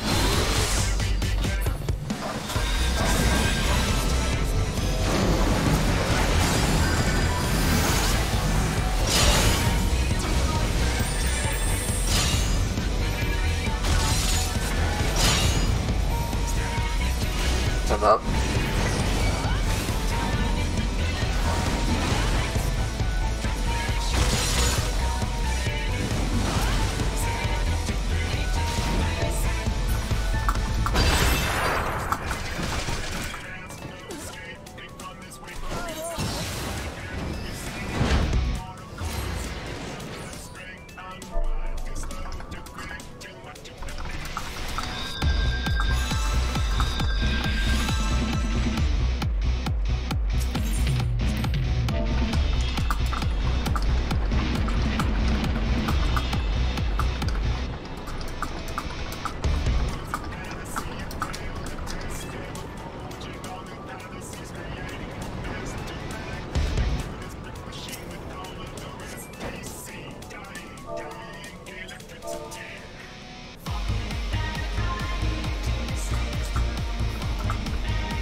My healers protect me!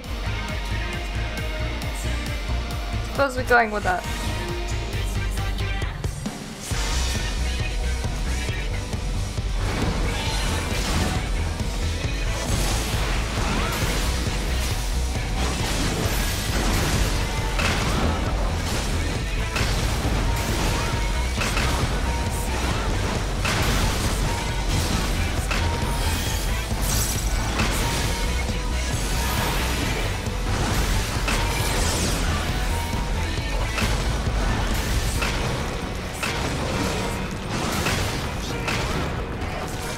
This is so tight when you're doing it unsynced with less people than you're supposed to have.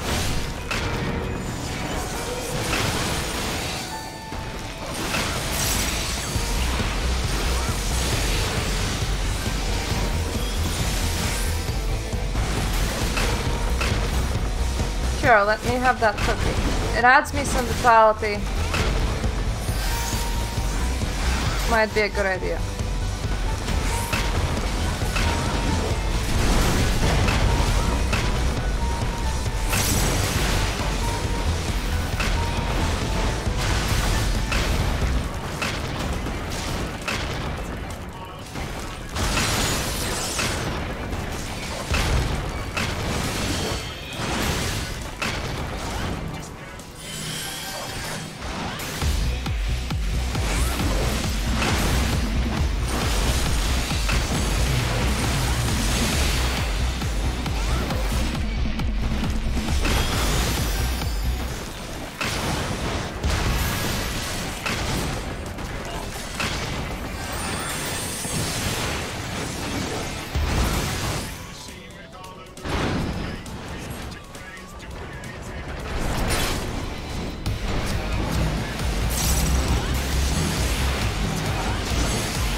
Sorry that I'm not speaking, but this is like very in-depth concentration, like.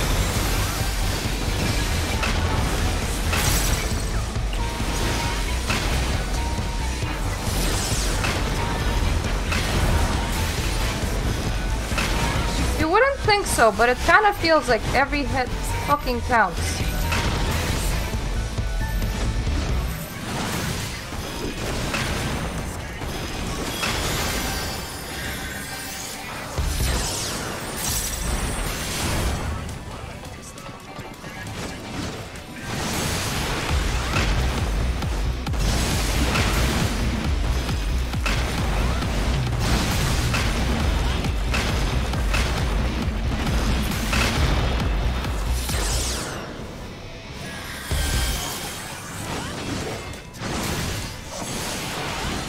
I'm actually trying not to blow too much on the mid phase. We still have the boss to take care of and to think about. Then red will be out. Can't believe how friggin' tense it is. Do goddamn normal mode when you do not have the people.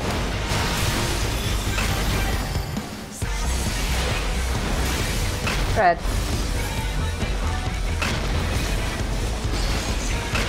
Red is bad.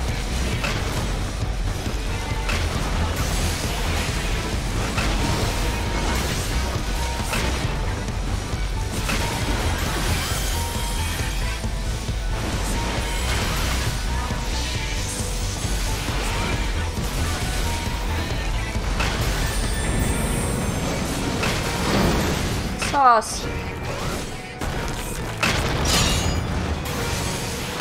Fine over here.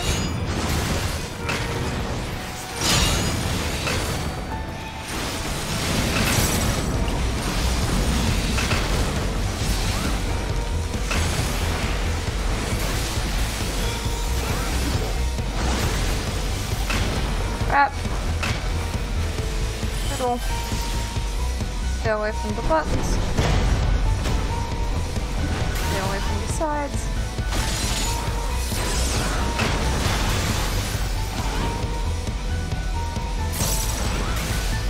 Add soonish.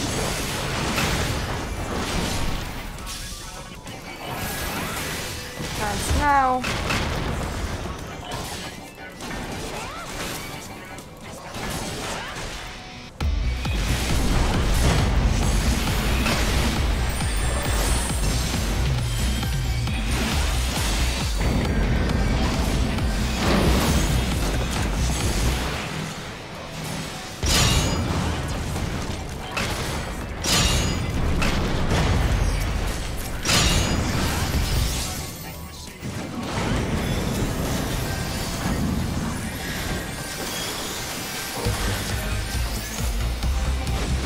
Okay, that's gotten rid of.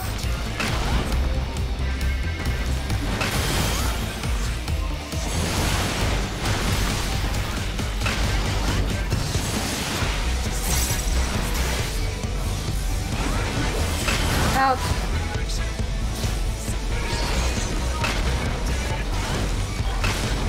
Next one will likely be in.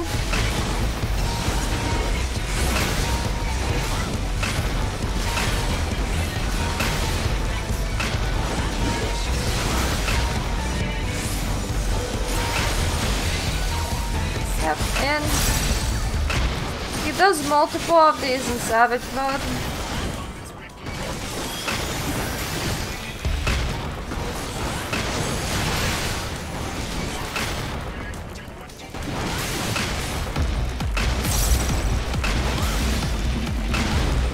Oh god. This will hurt. Thank you, healers.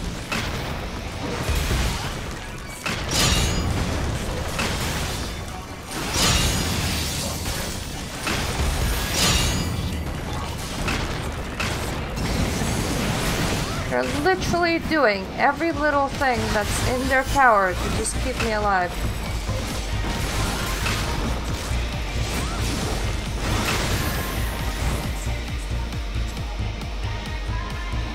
Okay, they pressed the sides first. Then the middles.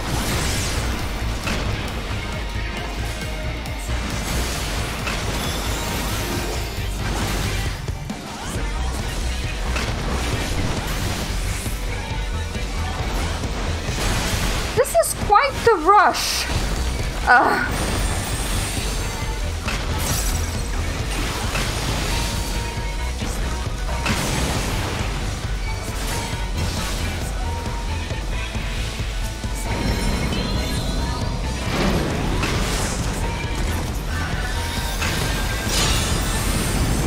Yes.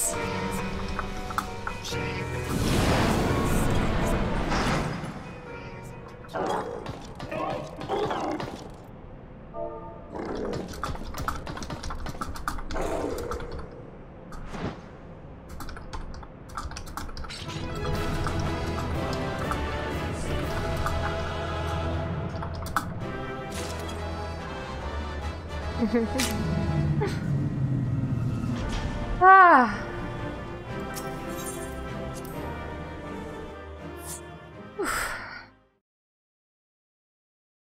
That was nice. It was very nice of them to help me. And it was quite the rush. Excellent work, old friend! That platform is our shortcut to the heart of the machine. All seems quiet on our front. 7 hells! We got company. So is it quiet or not?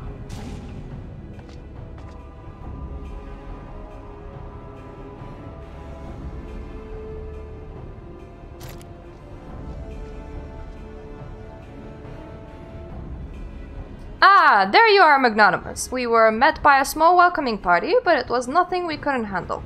Biggs and Wedge just contacted me as well. They are headed here as we speak. Round rocks!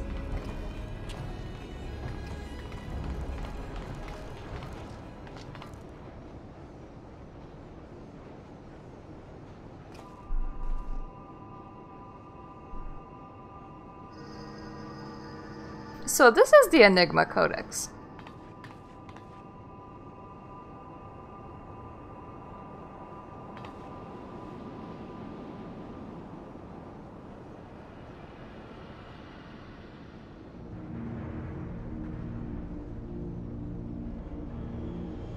That must be the third and final core. 12, have mercy. If you could but see the volume of ether issuing from it. Ish gosh, yes, much swirly bright. Time winks can spread, travel over times. Make bad things good again.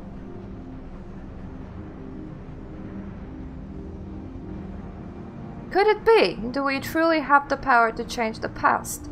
I could erase my mistakes, I could see him again. 3 years ago, Mid lost Dear One, Mid wants Dear One back, yes.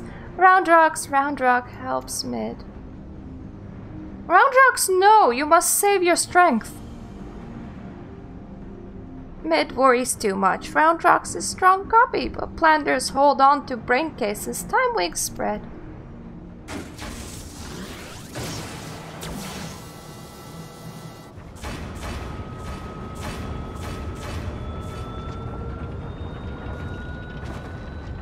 Seven girls! Has the girl gone mad? Stop this, Roundrock. Stop, I say.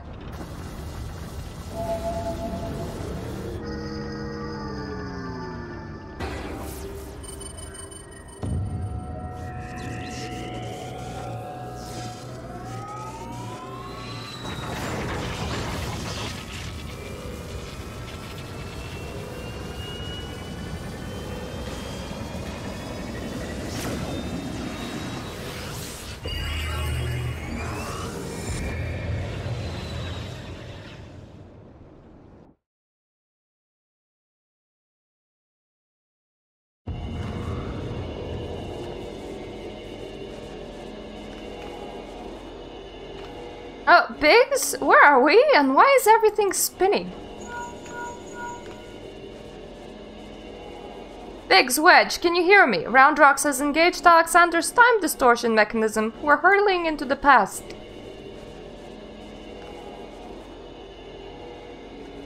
We're what?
Biggs, over here! You're not gonna believe this!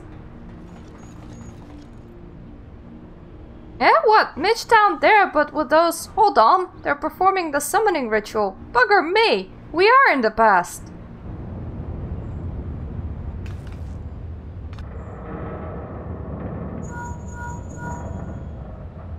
What in the 7th house? Someone taking control of the Colossus. Hold tight, I think it's about to go berserk.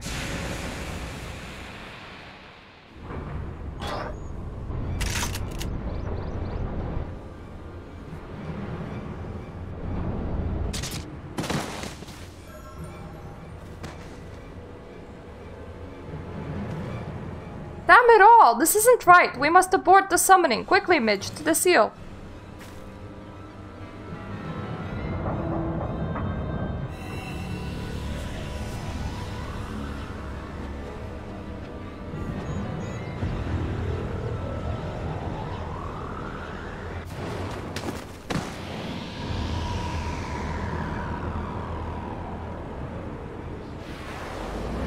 No!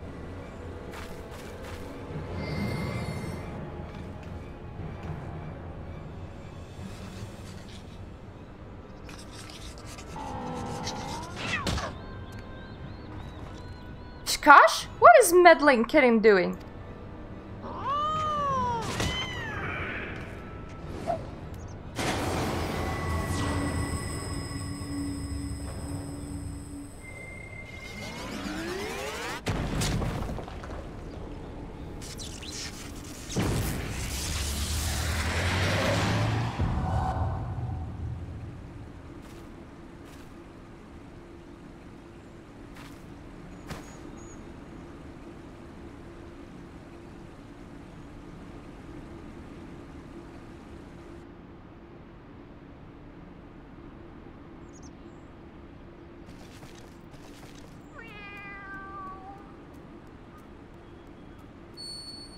Aw, cat's repeating the time loop.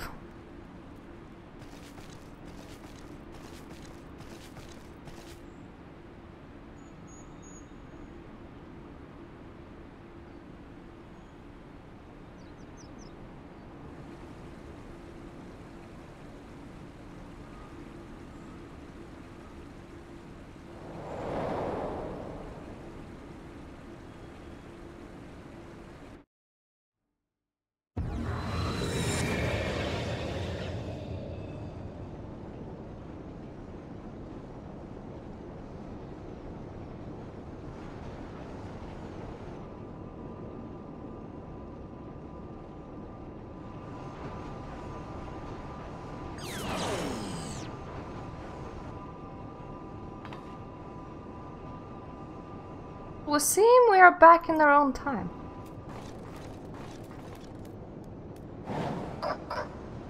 Past is made right, and we return to now times. Treasure hunters' friends die, as it must be. Uplanders serve quick things well today.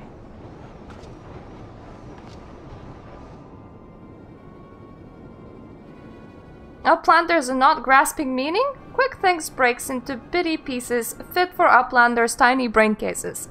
Time is flat, roundscape. All things Uplanders and Gobbies did, are doing, and will do, doings happen over and over and over again. For all times. So when Mid and her friends attempted to summon Alexander 3 years ago, what they actually saw was us traveling back in time. But that's madness. Time is an endless circle. My failure, my pain, my suffering, it's all doomed to unfold like this from the very beginning?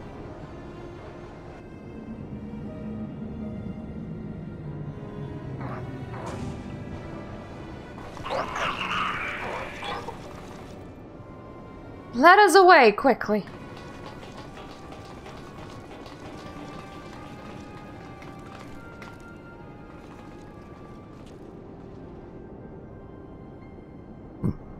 Mid must hurry. No, nothing remains for me out here. My future, my past, my reason for being is all ended before it ever began.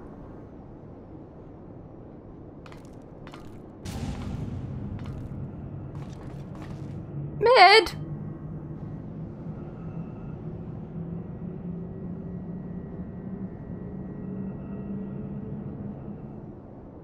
To be fair, she probably screamed it. She didn't do like a little complaining voice.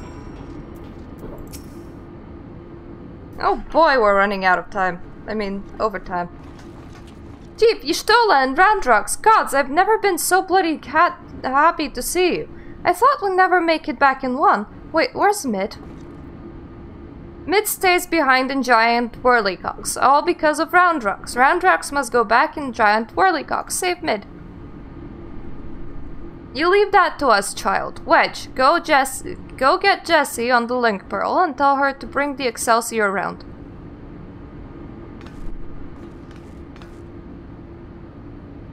Though I don't much care for the answer, we finally know the truth behind the events of the day 3 years past.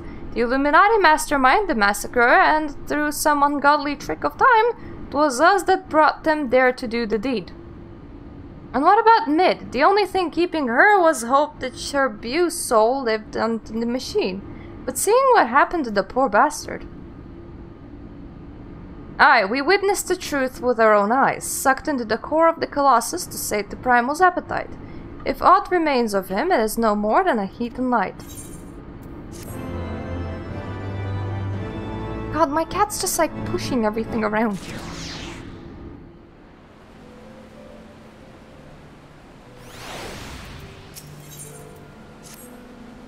Quick Think says the future's already been writ, eh?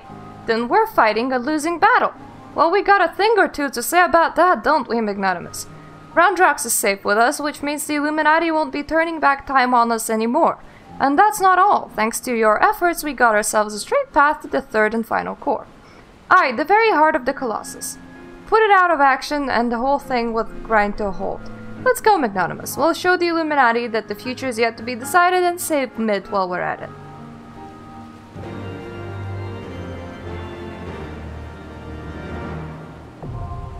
Okay, and that is something that we're gonna be doing tomorrow. And I will sit through the queue for this one before I start the stream.